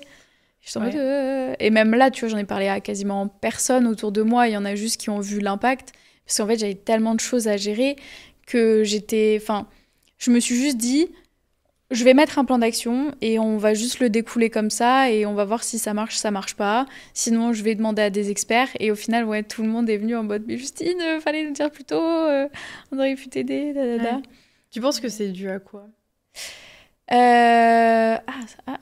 C'est une bonne question, je te qui pose des questions. Oui, désolée, j'avoue, j'ai fait. Ouais, parce que. Non, non. En vrai, moi, je sais pas, tu vois, J'ai- c'est. Moi, je pense que j'ai ce truc où, comme c'est moi qui lead, c'est à moi de trouver des solutions et c'est à moi d'avancer. Et en fait, je sais aussi le truc, c'est que, et tu vois, je l'ai eu hier, enfin, hier, j'ai appelé une connaissance, vraiment connaissance éloignée. Et il me dit, ouais, je vais t'aider, envoie-moi ça, ça, ça et tout. Et dans ma tête, j'étais en mode, il va me demander de le payer combien? Enfin, tu vois, je me disais, il va pas faire ça gratuitement pour moi. Mm. Et en fait, moi, j'ai ce truc où je suis hyper dévouée pour mes proches ou même les proches de mes proches où je vais donner du temps, de l'énergie et je vais le faire gratuitement parce que pour moi, c'est normal de le faire. Mais en fait, j'ai tellement ce truc où les gens me demandent de les payer que du coup, bah, tu sais, j'ai peur de demander de l'aide et qu'on me fasse payer et du coup d'avoir un rapport où c'est plus trop Oui. amical parce qu'il y a Grave. plus ce bon rapport-là. Et tu vois, hier, j'étais choquée. Et il m'a dit, ah, mais c'est l'anniversaire de ma sœur, elle s'appelle Justine. Je suis d'humeur à aider les Justines. J'étais en mode, merci, monsieur. Ah, mais ouais, mais c'est marrant, je suis comme toi. Franchement, je suis comme toi. Et je pense aussi, c'est quand tu prends beaucoup la responsabilité des choses, tu dis, mais enfin, non, c'est ma responsabilité. Mais en vrai, en soi, c'est pas perdre ta responsabilité que demander de l'aide, tu vois. Et je pense, je sais pas, on a peut-être du mal à s'en rendre Ouais. compte. Et peut-être du mal à imaginer que les autres, ils pourraient donner pour nous ce que nous, comme nous, on donne aux autres, tu vois. Ouais. Finalement. Mais c'est ça qui est dur. Et c'est ce qu'on me dit tout le temps. On me dit, mais Justine, tu donnes tellement. Genre, quand t'as besoin, demande en fait. Mm. Et genre, moi, vraiment, enfin, genre, tous mes proches peuvent tout me demander, que ce soit perso ou professionnel. J'ai passé du temps à expliquer, à faire, à être là. Mais alors, quand c'est pour moi, je demande pas. Genre, ça me gêne trop. Ah ouais. Je suis pas. Ah ouais, moi, j'ose pas. En fait, j'ai peur de te déranger, je sais pas. Et puis, Ouais, il y a ça aussi. c'est fou, hein. Mais je pense que c'est vraiment pas à notre avantage. Parce que Non. bah, des fois, t'as des problèmes qui peuvent prendre du coup plus d'ampleur parce que tu laisses le truc traîner en te disant ouais, je vais trouver. Sauf que voilà. Ouais. Mais tu vois, j'ai très peu de. Enfin, ce que je me suis rendu compte, c'est que mes proches ou les gens autour de moi, c'est particulièrement, enfin, c'est 100% des mecs presque dans l'entrepreneuriat. Et il y a très peu de mecs qui osent me demander des conseils parce que je Ouais. suis une fille et que du coup, ils me sentent Ah ouais. pas légitime là-dessus et je le sais, et tu vois, Mm. genre, on en a déjà parlé. Mais il y a une petite partie de mecs qui va tout le temps me demander des conseils, surtout. Et justement, genre, j'ai un pote, il me demande tout le temps, tout le temps, tout le temps, tout le temps. Et genre, j'aime trop l'aider, j'aime trop répondre à ses Mm. questions. Et justement, même lui, des fois, genre, on en avait parlé parce qu'il m'avait dit, mais tu me poses jamais de questions. Et j'ai dit, bah ouais, mais j'ose pas. Il dit, mais Justine, je t'envoie des messages tout le temps, je te pose tout le temps des questions. Mm. Genre, je suis là aussi pour t'aider. Je suis en mode, ah oui, c'est vrai. Et Ouais. justement, on en avait parlé avec une autre copine entrepreneuse parce que cette personne-là, elle va demander à tout le monde. Genre, dès qu'elle a un problème, elle repère la personne qui sait le mieux résoudre son problème et elle va demander. Et que ce soit dans son cercle proche, mais aussi dans un cercle un petit peu éloigné. Et en fait, elle va toujours repérer la personne qui a réponse à sa problématique. Et elle est même prête à, du coup, payer s'il faut. Mais tu vois, d'abord, elle demande au cercle proche. Ouais. Et c'est Mais vrai je pense que que c'est comme ça qu'il faut procéder. Oui. Ah oui. Et oui. Note à nous-mêmes. Ouais, exactement. Non, bah ouais, puis d'aller, encore une fois, comme on en parlait tout à l'heure, aller chercher des personnes qui ont plus de compétences que nous sur un domaine donné. Et voilà, c'est plutôt que nous de se casser la tête sur un truc où peut-être on comprend même pas. Enfin, Ouais. Bah, moi, c'était ça mon problème, c'est que je maîtrise pas du tout. ouais. Et sauf que bah, j'ai essayé de me former, mais c'est trop tard pour me former. Ouais, Et non, du mais dans coup, ces moments-là, faut vraiment demander. Après, moi, je pense que j'ai la capacité quand même à voir quand c'est vraiment trop. Voilà, je me dis, bon, on va demander à quelqu'un. ouais, toujours. Mais moi, ce que j'ai bien aimé, c'est que tu as dit les trucs que je peux pas contrôler. Et ça, c'est. Enfin, je me suis rendu compte de ça. C'est que je suis entourée de. Tu vois, pas mal de personnes qui vont vite stresser pour des situations. Et sauf que moi, je stresse pas. Et du coup, à chaque fois, genre, ouais, mes potes, elles sont comme ça. Du coup, elles me disent, mais Justine, pourquoi tu stresses pas là? Je dis, bah. Enfin, c'est pas dans mon contrôle. Je peux rien faire. Et tu vois, même hier, en fait, j'avais toute ma route qui était bouchée en bas de chez moi, mais je l'ai pas vue. Ouais. Et du coup, j'ai pris mon taxi, sauf qu'il a pas pu venir et tout. Bref, toutes les rues bouchées. Et il me dit, oh, vous devez arriver à quelle heure? Je dis, bah, on a 10 minutes pour arriver à l'autre bout, du coup. Il me dit, ah, ok, ma petite dame, on va faire de notre mieux. Et en fait, il me voyait, enfin, tu sais, moi, j'attendais, enfin, j'allais pas accélérer le temps. Tu vas faire quoi? Je te mettre à côté de lui en mode, allez, il va plus vite. Mais justement, il m'a regardé, il me dit, mais vous êtes très gentille, très souriante. Comment c'est possible? Ça me fait de la peine, ça. Ça veut dire qu'il tombe vraiment sur des gens désagréables. Ouais. Il m'a dit, mais je vous comprends pas. Et j'ai dit, comment ça, vous me comprenez pas? Et il me dit, mais vous me demandez même pas de conduire plus vite, de faire n'importe quoi, vous êtes pas derrière moi. Je comprends pas, vous êtes toute calme et toute souriante. Et je lui dis, bah, je suis pas là, c'est moi qui, enfin, c'est de ma faute si je suis en retard et j'ai aucun contrôle de la situation. Bah, tu vas pas te mettre sur la route et enlever les voitures en fait. Donc non, mais tu sais que c'est vraiment puissant de penser comme ça et c'est pas, il y a pas beaucoup de gens qui y arrivent véritablement. Mais oui, le fait de se dire, ok, là il se passe ça, est-ce que je peux y faire quelque chose? Et en fait, des fois, vraiment souvent, il y a des situations où bah tu peux rien faire. Donc pourquoi gaspiller ton énergie à te mettre soit dans des états de stress, de panique, ou de blâmer tout le monde autour de toi. C'est ça, tu vois. Ouais, j'ai fait un gros travail dessus, je pense. Mais c'est vrai qu'aujourd'hui, je me rends vraiment compte, je me dis, bah, est-ce que ça, c'est en mon contrôle? Genre, si oui, ok, là, je vais genre mettre les bouchées doubles et je vais vraiment y aller. Mais sinon, bah, en fait, juste, bah... Enfin, tu sais, genre, je laisse le truc... ouais. Ok. Tu vois, je trouve ça fort parce que moi, pour le coup, j'y arrive pas à 100%, je pense encore. Enfin, je travaille dessus, mais je suis quelqu'un de très stressé de base. Hein. Vraiment, ah ouais ouais, de base, je suis quelqu'un de très anxieuse. Et je pense que plus les années passent, et en plus avec l'entrepreneuriat, du coup, ça m'apprend énormément à gérer mes émotions. Et je pense que avec l'entrepreneuriat, tu vois, si j'étais stressée comme j'étais stressée avant, mais je survis pas 2 jours. Franchement, là, maintenant... Enfin, tu vois, au début, c'est dès qu'il y avait... En fait, je pense que je suis assez sensible, vraiment, tu vois. Et au début, dès qu'il y avait un truc qui se passait qui était bien, j'étais en mode oh, « c'est incroyable et tout, machin !» Et dès qu'il y avait un truc négatif, un problème et tout, j'étais en mode « oh non, c'est horrible !» Enfin, vraiment, tu sais, vraiment les deux gros opposés. Tu faisais les montagnes russes de Et là, vraiment, je suis en mode « oh, il se passe ça, ok. » Tu vois, genre, c'est... Enfin, peu importe que ce soit positif ou négatif, je suis en mode...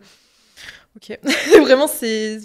Et je pense que dans tous les cas, quand t'es entrepreneur, au bout d'un moment, t'es obligé de mettre cette barrière, tu vois. Surtout quand t'atteins des steps de toujours plus haut. T'as de plus en plus de problèmes et tout à gérer. Tu peux pas te laisser envahir par tes émotions à 200%. Je suis d'accord avec ça. Mais tu vois, je trouve que c'est hyper compliqué parce que du coup, des fois, j'ai l'impression que... Enfin, moi, en tout cas, je crois beaucoup en ça. Tu vois, on a une grosse partie féminine et une partie masculine. Ouais, et du coup, j'ai l'impression de dire non à ma partie féminine à chaque fois que je dis non à mes émotions pour justement diriger mon business, et genre résoudre les trucs. Et du coup, tu vois, genre, des fois, j'ai l'impression d'être trop... genre, en fait, des fois, il se passe des trucs et je me dis, mais en fait, il y a tellement des trucs plus graves, enfin, genre, c'est ok. Et du coup, je suis moins en mode sensible, moins femme, tu vois. Ouais. Parce que je suis tellement à un niveau de, bah, enfin, et je l'avais vu d'ailleurs dans des vidéos enfin, j'avais vu une vidéo sur Insta qui disait que quand t'es un entrepreneur, bah, en fait, t'es juste habitué au stress et ce stress qui, pour des personnes, elles n'arriveraient pas à le gérer. Toi, en fait, c'est genre ton quotidien. C'est le corps qui s'habitue. Et ouais, et tu t'habitues grave à ça. Et d'ailleurs, ça me fait penser, je crois que je l'ai jamais raconté, mais je vais essayer de faire l'histoire courte parce que genre l'histoire dure un peu longtemps. Mais en fait, ma plus grande peur, c'était, je sais pas si tu portes des lentilles. Ouais, c'est d'avoir la lentille qui passe derrière l'œil. Et ça, c'était ma plus grande peur. Okay. Moi, j'ai fait des malaises. Enfin, genre, je tombais dans les pommes quand je mettais mes lentilles au début. J'arrivais pas. Mais je n'aimais pas ma tête sans lunettes. Donc, j'ai dû faire les choses pour que j'arrive à les mettre. Et bref, ma plus grande peur, c'était d'avoir la lentille qui passe derrière l'œil. Et en fait, une fois, je me démaquille chez mes parents. J'étais en week-end. Et la lentille est passée derrière l'œil. Mais en fait, j'étais pas sûre. Et du coup, je me dis, mais elle est où? Elle est par terre? Ou elle est dans mon œil? Je comprends pas. T'arrivais pas à l'enlever? Bah en fait, je me suis démaquillée et du coup, je pense que ça l'a amené derrière. Senti? Bah j'étais pas sûre, mais j'avais mal, donc je me disais, il y a encore quelque chose. Et là, je l'ai vu, coincé là derrière. Et là, je me suis dit, ça va être un peu trop long si je dois attendre aux urgences avec ça. Et genre, en fait, j'étais en panique à bord. Je me suis dit, mais qu'est-ce que je fais? Faut que je le sorte, mais aux urgences, ils vont pas... Enfin, pour moi, c'était vraiment genre l'urgence mondiale, la fin de ma vie sur tous les plans. Ouais. Et j'ai commencé à paniquer. Et je me suis dit, ok, on n'a pas le temps d'aller aux urgences, il va falloir régler la situation là, maintenant. Et du coup, j'ai respiré, je me suis dit, ok, bouger un peu les yeux. Et en fait, juste en me calmant, j'ai réussi à remettre la lentille dans l'axe, tu vois. Au final, hein, c'était pas le... Enfin, moi, je pensais que j'allais mourir si ça m'arrivait. Enfin, genre, j'en étais à un point où ça. Et du coup, je remets ma lentille, je me dis, oh, ok, tout a l'air de bien aller. Et en fait, je me suis dit, mais il faut que je raconte à mes parents ce qui vient de m'arriver, parce que genre, c'était la peur de ma vie. Et du coup, je cours dans le salon. Et en fait, avant même d'arriver dans le salon, j'ai eu tout mon stress qui est redescendu. Et genre, j'ai perdu mes jambes. Genre, je me suis écroulée sur le sol. Ouais. Et genre, j'ai commencé à pleurer en sanglots. Et du coup, mes parents, ils me regardaient, c'était en mode, mais qu'est-ce qui se passe? Et j'étais en mode, non, mais je vais vous raconter, mais vous inquiétez pas, tout va bien. Et en fait, du coup, j'ai raconté. Et ma mère, elle m'a regardée, elle m'a dit, mais c'est quand même fou, hein, qu'une lentille comme ça te mette dans un état de stress, alors qu'au quotidien, tu gères quand même pire, hein. Et en fait, à partir de là, je me suis dit, ah ouais, c'est vrai qu'en vrai, ma lentille, c'était un peu... Après, des fois, on a des peurs qui sont un peu... Ouais, moi je pense que c'était une peur totalement infondée, mais c'était vraiment la peur de ma vie. Enfin, genre, j'ai jamais pu dormir avec mes lentilles. Ouais, c'était ma pas grosse censée peur. dormir avec tes lentilles. Après, tu peux. Oui, mais il y en a qui les oublient, tu vois. Enfin, moi, j'ai plein de potes qui m'ont dit ça. À chaque fois, j'étais en mode, oh mon Dieu, genre, comment vous faites? Enfin, parce que mes yeux, c'est genre le truc. Enfin, tu vois, je pourrais perdre mes dents, je pourrais perdre l'ouïe, tout, mais pas mes yeux. Et c'est pour ça que j'arrive pas à faire l'opération des yeux. D'ailleurs, c'est que mes yeux, c'est genre. Enfin, tu sais, tu vois la vie avec les yeux. Enfin, je préfère. Je suis d'accord avec toi, 100%. Mais du coup, tout ça pour dire que enfin, genre, je me suis vraiment rendu compte juste d'avoir cette petite remarque de ma maman, de me dire, ah ouais, en fait, il se passe tellement de choses, mais c'est tellement devenu banal pour moi que genre, je laisse même plus le stress. Enfin, je me sens pas stressée par rapport à tout ça, tu vois. Ouais, puis pour revenir au fait que, tu sais, tu disais, je pense que. Enfin, tu vois, le fait d'être un peu stoïque par rapport aux choses qui nous arrivent et tout, du coup, tu ressens que ça met ton énergie féminine de côté un petit peu, peut-être. Ouais. Mais je pense que... Tu ressens, toi, que tu as une partie féminine et une partie masculine et que tu as cette... Ouais. Mais vraiment, je pense que toutes les femmes qui sont dans l'entrepreneuriat, elles ont une partie masculine qui est plus développée que les autres, tu vois. Mais enfin de l'énergie masculine en tout cas, parce que t'es là, t'es dans le lead, t'es dans pas d'émotion, tu vois, c'est très dur, tu vois.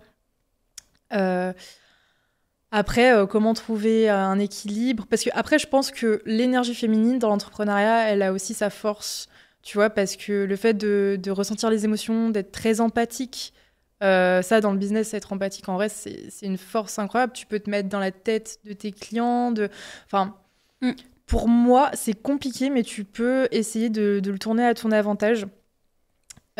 Alors évidemment, ressentir toutes les émotions fois 1000, non, mais être sensible, oui, je pense que tu peux en faire une force, même dans l'entrepreneuriat, tu vois. Eh bien, c'était fort ce que tu as dit, que comme on est empathique, on peut comprendre notre cible. Et je pense que c'est même la base du business, de Clairement. comprendre ta Se mettre cible. dans la tête des gens. Ouais. Et, ouais, Parce exactement. que ça découle de tout, ton produit, ton offre, ou du coup tes services, mais même ton marketing, enfin genre tout découle Tellement. de là.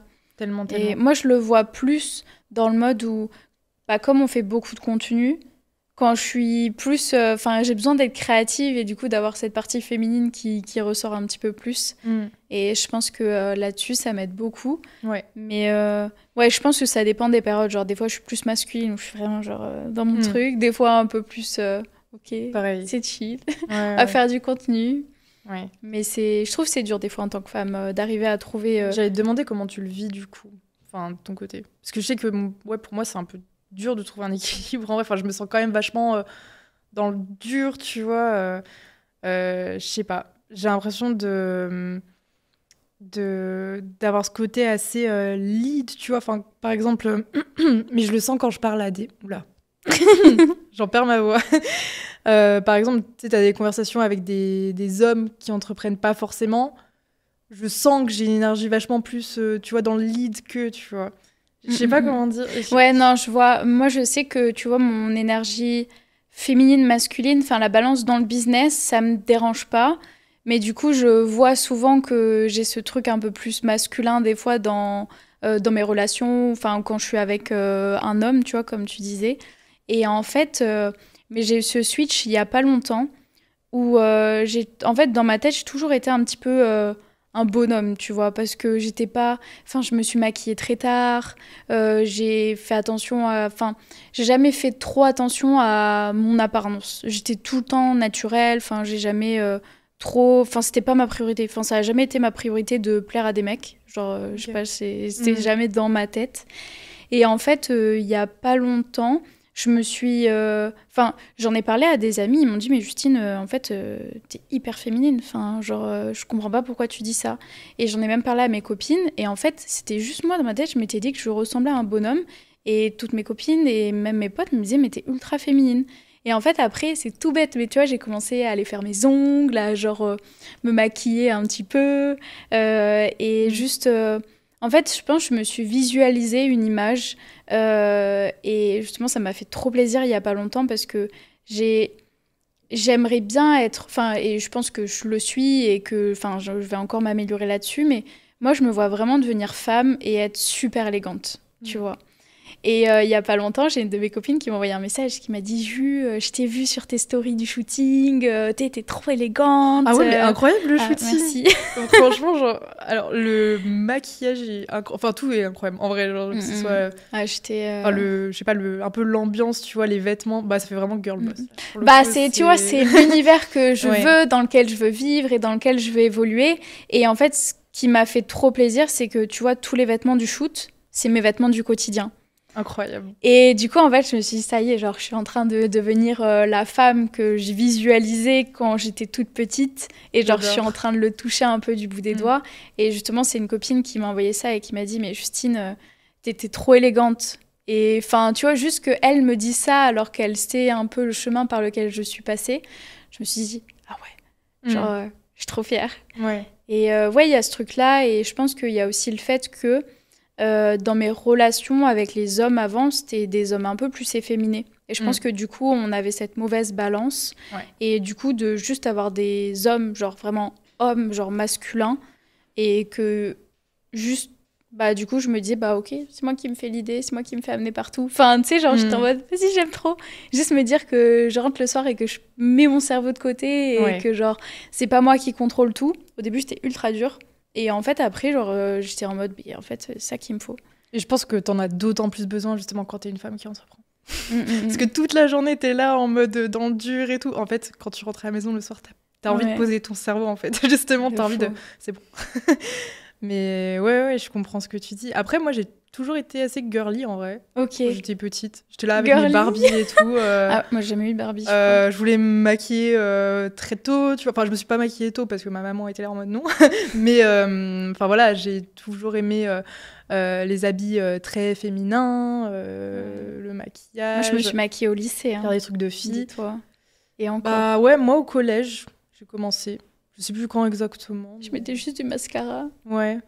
Non, ouais, moi je sais même plus. Parce que avec quoi j'ai commencé, c'était assez léger aussi, je pense. Mais enfin. Ouais, par contre, j'ai toujours eu, très girly, mais j'ai toujours eu, je pense, enfin pas toujours, mais depuis que je suis peut-être ado ou quelque chose comme ça, ce mindset un peu plus dur, tu vois, qui est pour le coup pas trop énergie féminine, mais plus, plus entrepreneurial, peut-être Ouais. finalement. Et du coup, ça fait un, comment dire, un contraste, tu vois. Ouais. Mais ouais. Je pense qu'en vrai, il faut juste trouver sa place et genre trouver là où on est le mieux. Et tu vois, il y a des femmes qui sont CEO, qui sont hyper masculines, genre qui ont vraiment, je trouve, il y en a, elles ont vraiment beaucoup de caractère même. Et genre, même moi, je suis en mode, ok.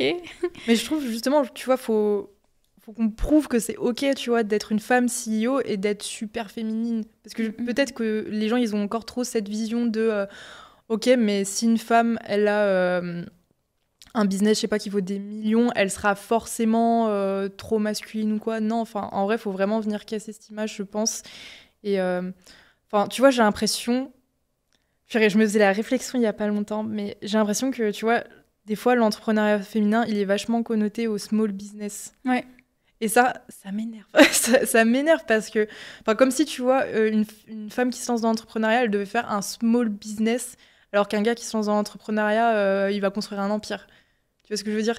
Et c'est... En fait, moi, je veux trop dire aux femmes que en fait, c'est OK d'être ambitieuse, tu vois. Et une femme peut être ambitieuse, peut faire un business qui vaut des millions si elle veut. En fait, c'est juste que tout commence dans ta tête. Et selon moi, les femmes ont un immense syndrome de l'imposteur au début. Très souvent.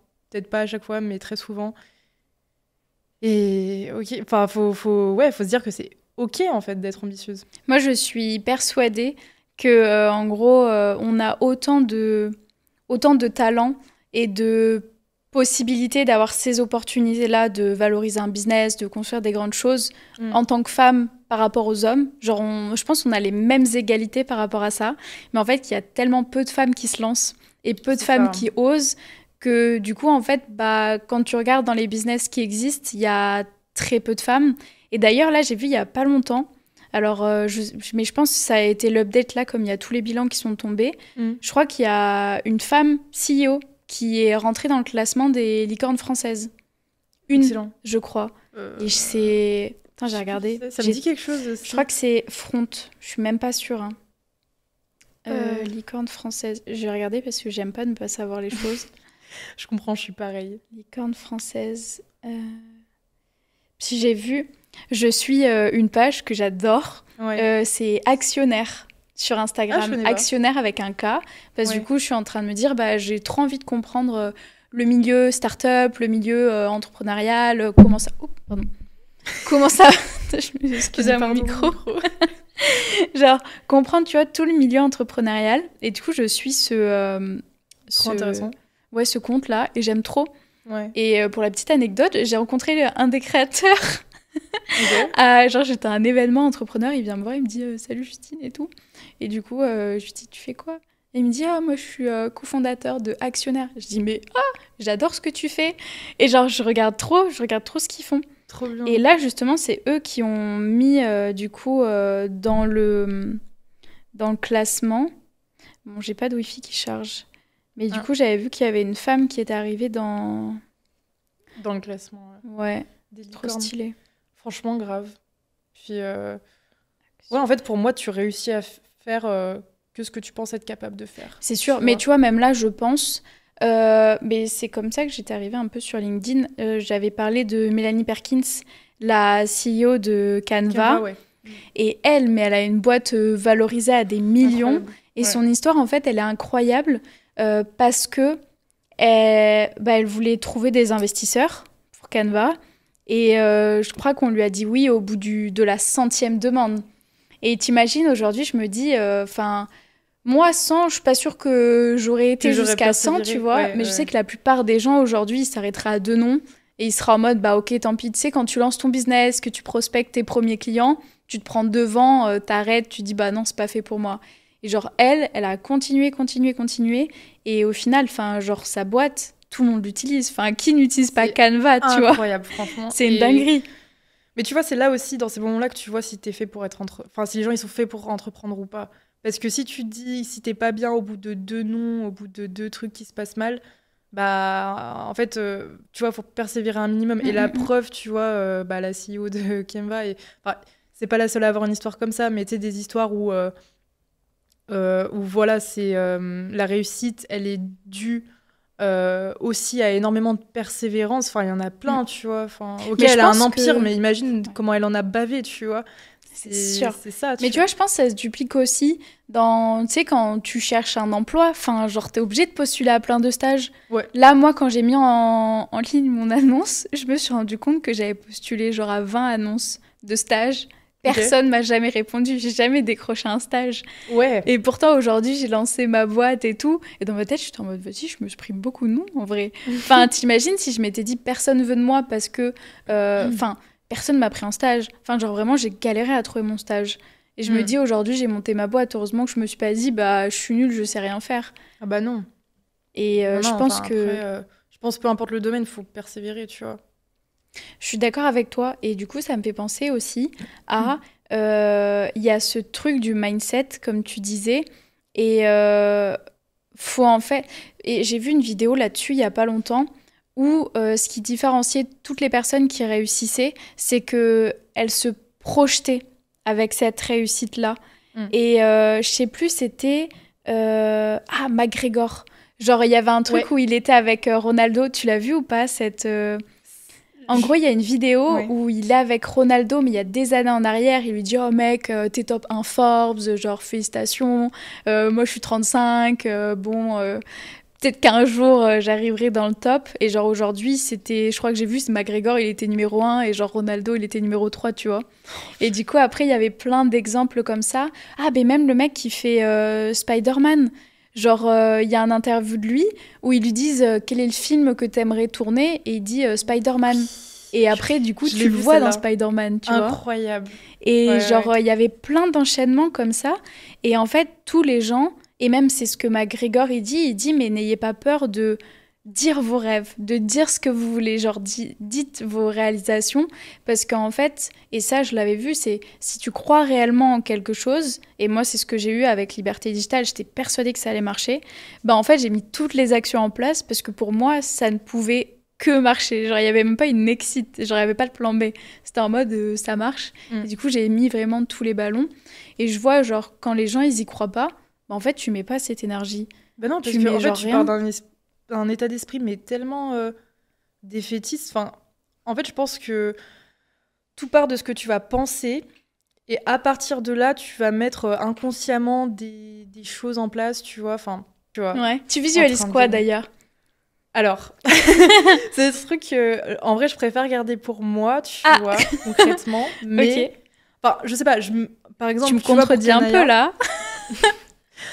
Alors, tu vois, pour Kanaya, vraiment, je vois Kanaya devenir un business qui vaut des millions, à toucher des millions de femmes en France et devenir un petit peu, tu vois, tellement connu enfin, que les filles entre elles, quand elles discutent en mode « Ouais, tu prends quoi pour tes règles ? Moi, je prends Kanaya et tout. » Enfin, tu vois, en termes de solutions naturelles, hors médicaments, vraiment que ce soit le premier truc auquel on même pense, le remède un peu, tu sais, de grand-mère que les mamans, elles transmettent à leurs petites filles en mode « Ah, faut que tu prennes ça. » Ouais, mais...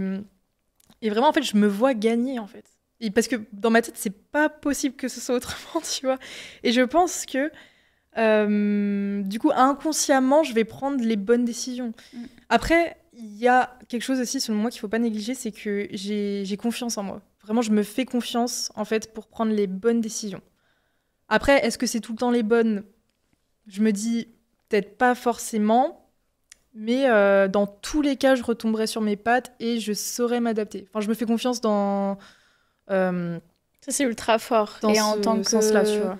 Ouais, en tant que CEO, t'es obligé. Enfin, je trouve, moi, enfin, et j'ai réalisé ça un peu plus tard, c'était que, bah, au début, j'avais ultra confiance en moi quand j'étais seule.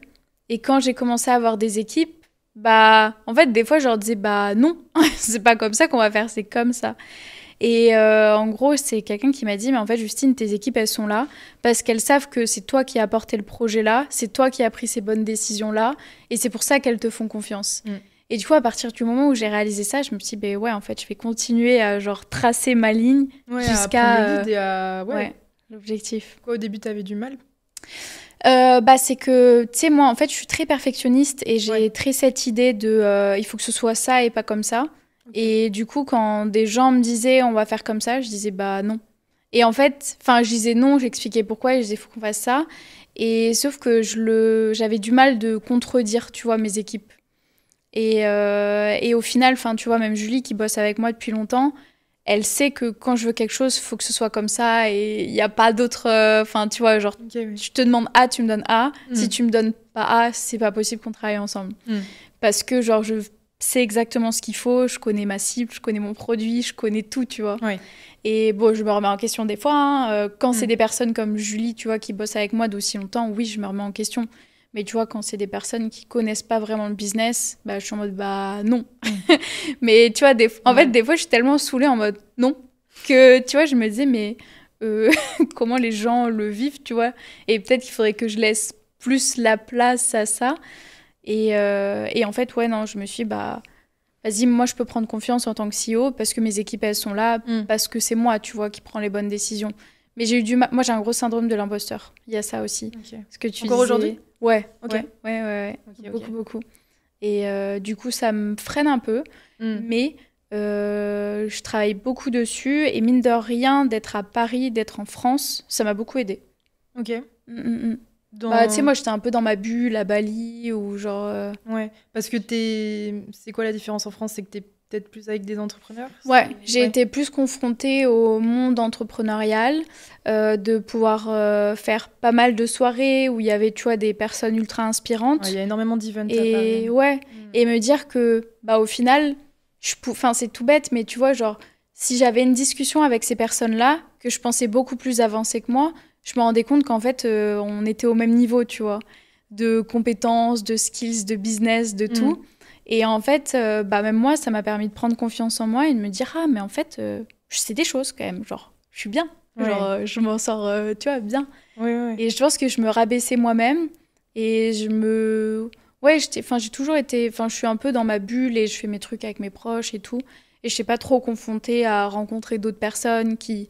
tu vois, genre même si c'est des personnes où on suit sur LinkedIn ou Insta, bah, juste avoir des retours sur ce que je fais, des feedbacks des gens de l'extérieur, j'avais pas ça, tu vois. Mm.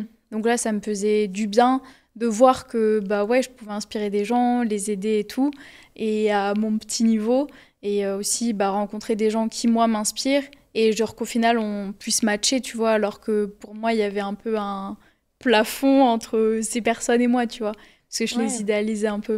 Bah après, ouais, c'est de la confiance en soi, hein.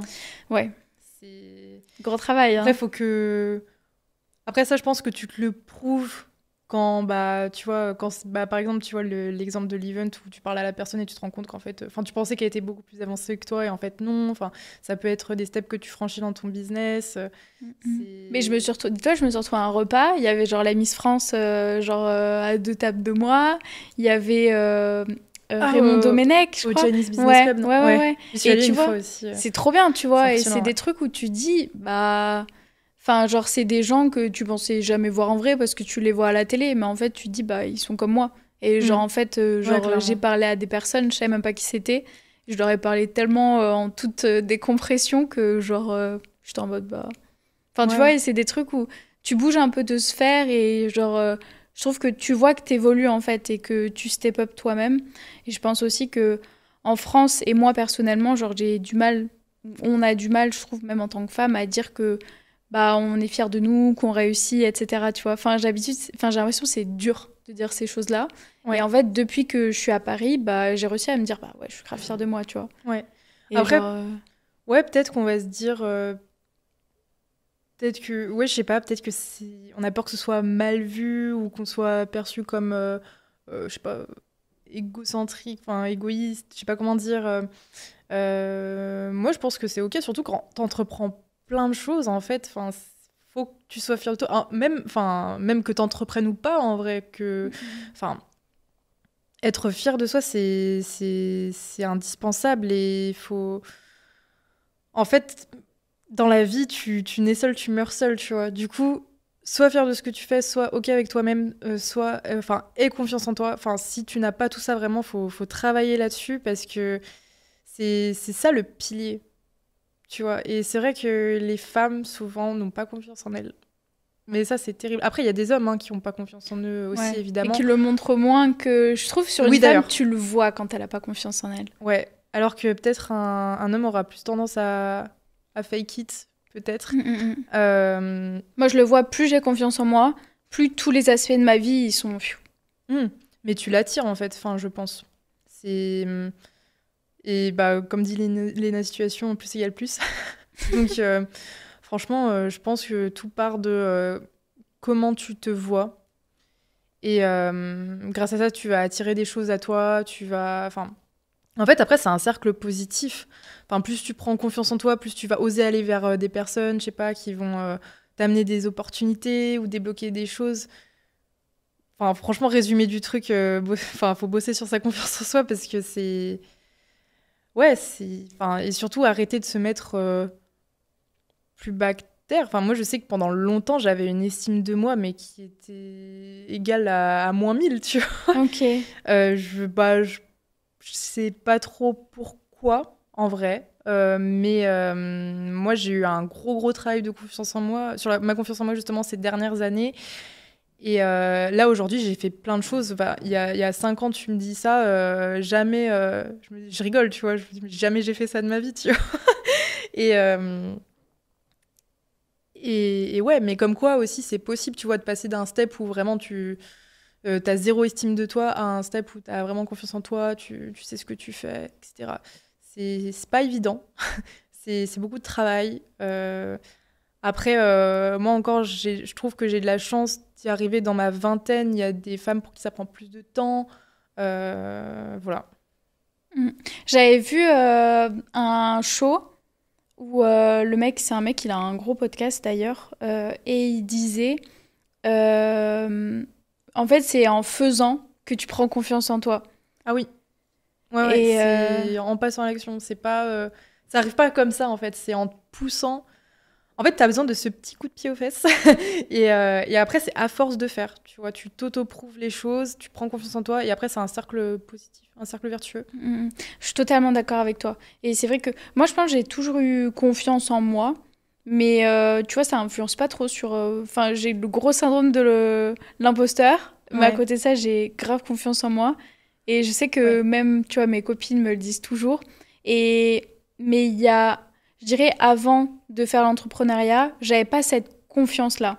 Genre, j'étais quelqu'un de très discrète et très d'introverti de base. Et aujourd'hui, je suis un peu tout l'opposé des fois, en fonction des situations. Mais je sais que j'ai vu une grosse évolution grâce à mon parcours entrepreneurial. Et toi, je sais que tu as eu aussi un gros changement, que ce soit, je pense, même physiquement et mindsetement parlant. Et du coup, j'aimerais bien parler de ça.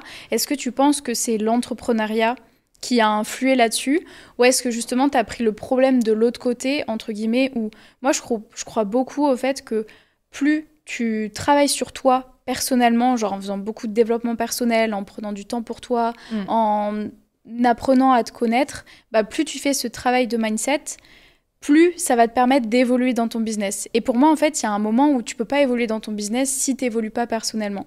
Et du coup, est-ce que toi, tu as plus travaillé sur toi, ou est-ce que c'est ton business qui t'a donné un peu ce changement de routine, ce changement de toi, je pense aussi? Honnêtement, les deux. Okay. Honnêtement, j'ai découvert un petit peu tout ce qui était l'univers du développement personnel un peu en même temps que l'entrepreneuriat. Et en effet, si tu veux, il y a quelques années, du coup, j'étais fortement en surpoids. J'avais pas du tout... mon estime de moi était à -1000, comme je disais tout à l'heure. J'étais dans un mal-être vraiment quasi extrême, en fait. Et je pense aussi, des fois, t'atteins un palier où t'as pas d'autre choix que de rebondir, tu vois. Et je pense que ça a été un peu mon cas. Et du coup, j'avais pas d'autre choix que d'aller chercher les ressources, en fait, pour évoluer, mais dans le bon sens. Après, c'est sûr que l'entrepreneuriat, mine de rien, ça t'aide énormément à aller du côté positif. Parce que quand t'entreprends, t'es obligé d'avoir un bon état d'esprit. En fait, mine de rien, cet état d'esprit, ce mindset que t'as dans l'entrepreneuriat, il t'aide aussi énormément dans ta vie perso. Du coup, les deux sont un peu liés. Et pour moi, les deux étaient un peu responsables de mon évolution. Après, concrètement, voilà, je sais que j'ai un passé assez lourd, par exemple, du côté perso, familial et tout. Mais tu vois, honnêtement, j'ai perdu mon papa jeune, tu vois. Mais tout ça, je savais qu'il fallait pas que je le garde, tu vois, enfoui, machin. Enfin, je suis allée voir une psy.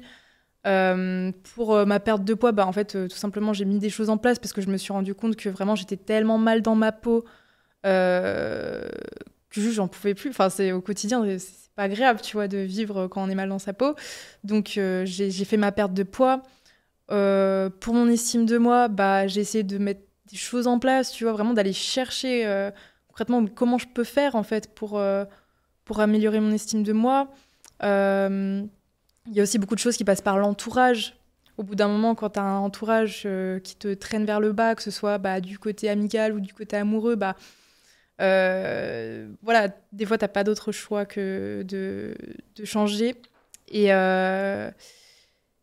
ouais, j'ai fait un peu tous ces steps, en fait, un peu tout en même temps. Et voilà, je suis cette femme aujourd'hui.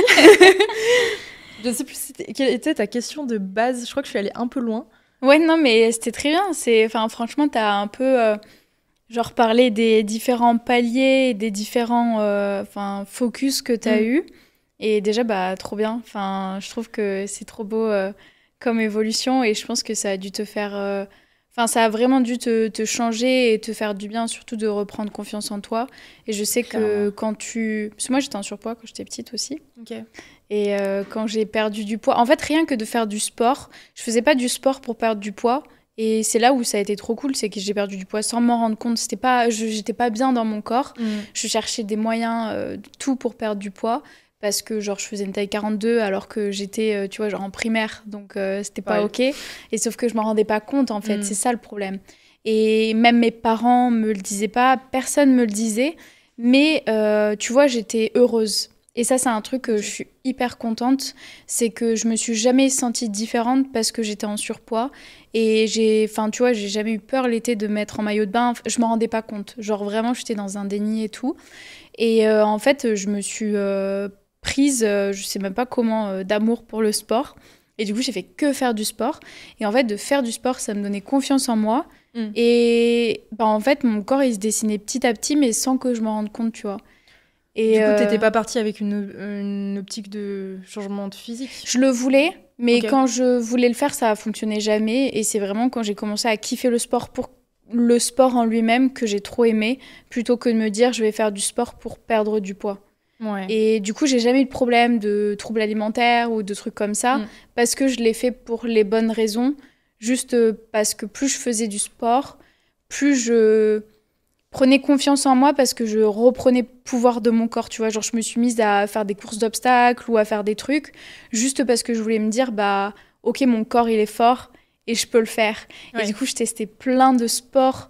Et en fait, à chaque fois, j'étais capable de faire ce sport-là parce que, genre, merci à mon corps et il était, tu vois, ready à le faire.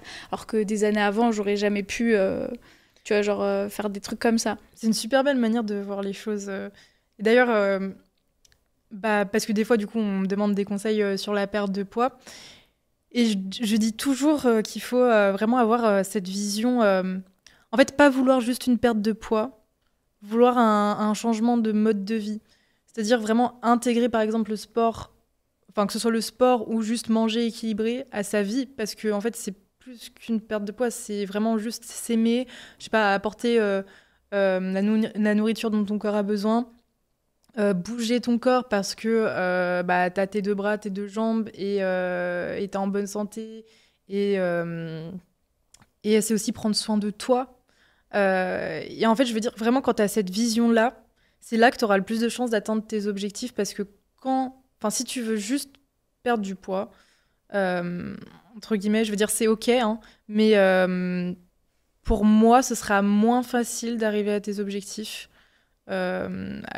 Alors que si justement tu as cette vision de changement de mode de vie, en fait vraiment tu auras plus tendance à continuer sur le long terme parce que tu te dis de toute façon c'est comme ça maintenant je change et c'est pas juste pour la perte de poids, c'est pour la vie. Et du coup bah forcément après ça suit, tu vois. La perte de poids c'est un changement morphologique donc forcément si tu as le mode de vie adapté ça suit. Donc, C'est la question que j'allais te demander en plus justement. J'allais te demander vraiment tu vois ce que tu as changé en fait dans ta routine. Ouais. Et juste par rapport à ce que tu disais, en fait, tu sais, t'es ce que tu consommes. Ouais. Et comme tu disais, tu dois bien te donner, genre bien te nourrir, faire bouger ton corps et tout. C'est plein de trucs où bah, t'es ce que tu consommes. En fait, moi, au début, je l'assimilais plus en mode bah, écouter les infos, regarder des vidéos, lire des livres, etc. Mais c'est même ce que tu vas manger. Genre, si tu manges des trucs gras, tu vas le voir sur toi. Et du coup, pour revenir à la question, qu'est-ce que t'as mis concrètement en place dans ta routine pour te sentir mieux, tu vois, la perte de poids, mais même genre niveau toi, mindset, même pas si tu parlais d'environnement. L'environnement, c'est super important. Moi, je le vois dans toutes les personnes que je rencontre. Enfin, elles me disent tout le temps, ouais, là, je suis pas entourée des bonnes personnes. Et enfin, c'est dur, je trouve, quand tu te lances, genre la majorité des cas, t'as personne autour de toi qui fait ça, les gens autour de toi te tirent vers le bas parce que c'est ton environnement de base, tu vois, et que toi t'as eu ce déclic-là et que les autres l'ont pas et l'auront peut-être jamais. Et tu vois, vraiment, c'est quoi les peut-être genre 3 gros conseils de trucs que t'as appliqués et qui pour toi, ils seraient game changer pour devenir une meilleure version de soi-même, tu vois, que ce soit physiquement, mentalement aussi. Alors, oui, il y a beaucoup de choses. On peut rajouter 5 points si tu veux. Hein. Alors du coup, je sais pas combien de points je vais faire, mais je vais te dire ce qui me vient à l'esprit là maintenant. Déjà, je pense que quelque chose qui aide énormément, mais que les gens sont flippés de faire, c'est de passer du temps seul. Mais vraiment seul. Parce que la plupart des gens ne réalisent pas en fait, ils se connaissent même pas. Ils savent pas ce qu'ils aiment, ils savent pas leur passion. Là, je parle du coup pour aller vers un bien-être mental plutôt. En fait, déjà, si tu as des problèmes, je sais pas, d'attachement, que ce soit avec des amis ou amoureux, vraiment passer du temps seul et faire des choses que tu kiffes faire avec les autres tout seul, déjà, ça va t'enlever ça et te prouver à toi-même que en fait, c'est OK, que tu as besoin que de toi-même et que tu peux kiffer la vie seule finalement. Moi, je remarque qu'il y a... Je te coupe, désolée, mais... Non, t'inquiète. Parce que moi, j'adore être seule. Ouais. Mais genre, je suis tout le temps seule. Et bon, il y a une période où j'étais à Dubaï et j'étais vraiment seule, mais je passais des semaines entières seule, tu vois. Et ça, je pense que c'est pas normal pour un être humain. Enfin, genre, 1-2 semaines, ça va, mais quand c'est un peu plus long, genre, je l'ai pas mal vécu, mais j'adore être seule. Genre, vraiment, à chaque fois, je fais des trucs. Genre, là, j'avais qu'une envie, c'était rentrer des US et être toute seule chez moi. Et là, je suis trop contente. Genre, je vis ma meilleure vie. Ouais. Mais je me rends compte qu'il y a des gens qui ont... Enfin, je pense que 90% des gens ont peur d'être seuls. Tu vois, ont peur de se retrouver avec eux-mêmes. Alors qu'en fait, t'es genre le meilleur habitat, tu vois. En fait, tu choisis les pensées. Enfin, genre, souvent, les gens, ils ont peur d'être seuls par rapport à leurs pensées. Et en fait, il y a que toi qui peux contrôler ce que tu as pensé. Et genre, même, tu vois, genre, ah, ça, j'en parlais. Et je veux bien ton avis là-dessus. Moi, j'adore aller manger toute seule. Enfin, en fait, moi, c'est un truc où je veux ça, bah, je vais y aller, tu vois, je veux pas attendre que quelqu'un vienne avec moi, sinon ça arrivera jamais. Donc, si je veux aller manger dans un restaurant, j'y vais. Mais j'ai pas de problème avec ça. Ouais. Et limite, j'aime bien parce que je peux travailler ou limite, genre, je fais rien. Et j'ai l'impression qu'en France, quand t'es seule, il y a un énorme malaise. Genre, quand j'arrive seule au restaurant à Paris, genre, les gens ils me regardent, ils font, mais... Ah ouais, vous êtes combien ? Et je suis en mode... Il y a juste moi, là. Oui, je dis, je suis moi une personne. Ouais. Ils me disent, ah, ok, ok. Et une fois, j'étais vraiment toute seule. J'ai fait un brunch, genre, pendant 2 heures toute seule. On est venu me parler, on m'a dit, mais genre, tout va bien, genre, pourquoi vous êtes seule et tout. C'est vrai ? Ouais, j'étais en Non, mode, ça, par contre, je trouve ça fou. Ah, je leur ai dit, moi, j'aime juste être seule. Et je voulais juste venir ici pour parler à personne. Et ils m'ont dit, ok. C'est fou, ça, quand même. Mais ouais, j'ai l'impression que c'est vachement français. Je sais pas. Ouais, bah à Bali, tu peux faire tous tes trucs solo. Mais Bali, je faisais énormément de choses seule, mais vraiment normal, tu vois. Alors c'est vrai que du coup, je fais pas mal de choses seule aussi et j'adore. Après, le resto, c'est vrai que j'ai plus de mal. J'ai déjà fait des restos seuls, mais en effet, tu vois, t'as cette impression que... mais j'ai l'impression que c'est l'extérieur qui te fait ressentir que c'est pas normal, entre En France, guillemets. tout le monde te regarde. Alors que À dans Bali, d'autres pays, tu vois, en vrai, ouais. à l'étranger, en tout cas, ça me choquait pas, en fait. Et je pense que ça aide pas, du coup, les gens qui souhaitent faire plus de choses seuls. Ce que tu dirais aux gens qui ont peur de faire des choses seuls. Mais en fait, Ta en fait, meilleure vous chose vivez à pour faire. vous. Vous vivez pour vous, du coup, faut pas... Enfin, si tu sais, pour moi, si tu sais pas faire les choses seul, si t'as peur de te retrouver avec toi-même par peur d'être envahi par tes pensées, c'est qu'il y a un souci déjà. C'est qu'il y a un souci qu'il faut régler. Parce que peut-être que dans tes pensées, je sais pas, peut-être que quand t'es seul, tu vas penser à un truc qui est pas... Enfin, qu'il faut mettre au travail, tu vois. En fait, pour moi, si t'arrives pas à te sentir bien seul, tu peux pas te sentir bien entouré. Ou alors plutôt, en te sentant bien avec toi-même, en faisant des choses seul, quand t'es entouré des bonnes personnes, bah, tu ne pourras que te sentir encore mieux, tu vois, Ouais. et apporter plus aux autres. Enfin, je sais pas, c'est pour le bien-être, pour ton propre bien-être, en fait, c'est important que tu te sentes... Enfin, pour moi, c'est la base. D'accord. Je sais pas comment dire, c'est ton socle, tu vois. C'est très bien hein, d'être avec des gens. Même moi, enfin, j'adore passer du temps seul, mais j'adore aussi être entourée des bonnes personnes parce que c'est un truc qui me nourrit vraiment. Mais je sais pas, dans les temps seuls, faut en profiter pour un peu recharger son énergie. Et si t'as pas des moments comme ça, où, enfin voilà, dès que t'es pas avec des gens, tu te sens mal. Pour moi, c'est qu'il y a un truc qui va pas et qu'il faut aller creuser. Je suis d'accord avec toi. Mm. Voilà, après, ça se fait pas du jour au lendemain. On peut commencer avec des choses assez petites, comme enfin tout simplement, je sais pas, aller se balader seul. Après, ça peut être aller se poser à la terrasse d'un café seul. Puis après, bah, resto. Puis après, faire des vacances seul. Tu vois, je pense qu'il faut y aller par step et pas chercher à faire le gros truc d'un coup toute seule.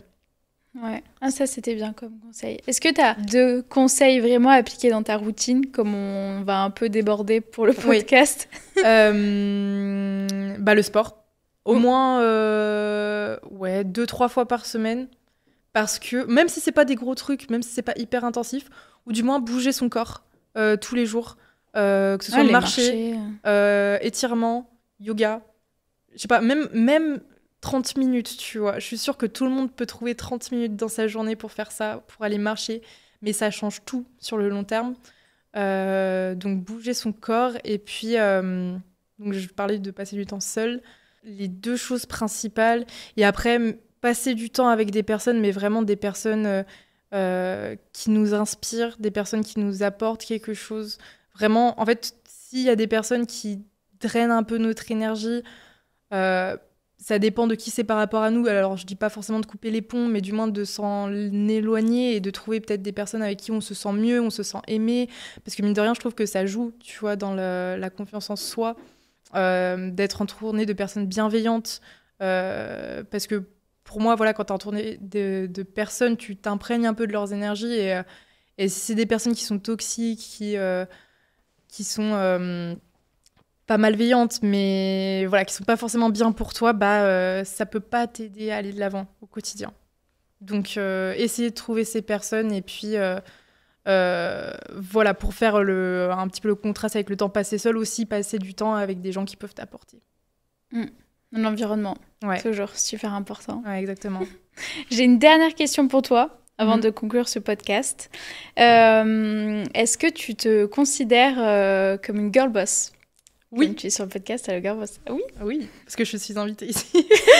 J'espère pas quand même. Oui, alors je ne sais pas quelle est ta définition exacte de girl boss. Ouais, j'allais te demander justement, c'est quoi pour toi une girl boss? Ouais. Et justement, genre, est-ce que tu t'es toujours dit... Enfin, ça dépend... Parce que moi, tu vois, girl boss, c'est vraiment une nana qui a confiance en elle. Ouais. Et justement, j'allais te dire, quand est-ce que t'as eu confiance en toi en mode j'y vais? Mais du coup, ça dépend aussi de ta définition. Genre, vraiment, est-ce que t'as eu un déclic où tu t'es dit, vas-y, je suis CEO, je suis girl boss, je suis machin? Mais avant, je veux bien ta définition de girl boss. Pour moi, une girl boss, c'est une femme Ouais, qui a quand même confiance en elle et qui hésite pas à faire les choses pour elle, en fait. Qui fait les choses pour elle et pas pour les autres et qui se fait passer en premier. Voilà. Qui ose. Peu importe ce qu'elle veut faire dans la vie, elle ose. Trop cool. Une belle définition. Merci. Et oui, du coup, je me considère en vrai comme une girl boss. Je pense qu'il faut, hein. Tout le monde, toutes les femmes. Il faut, c'est important.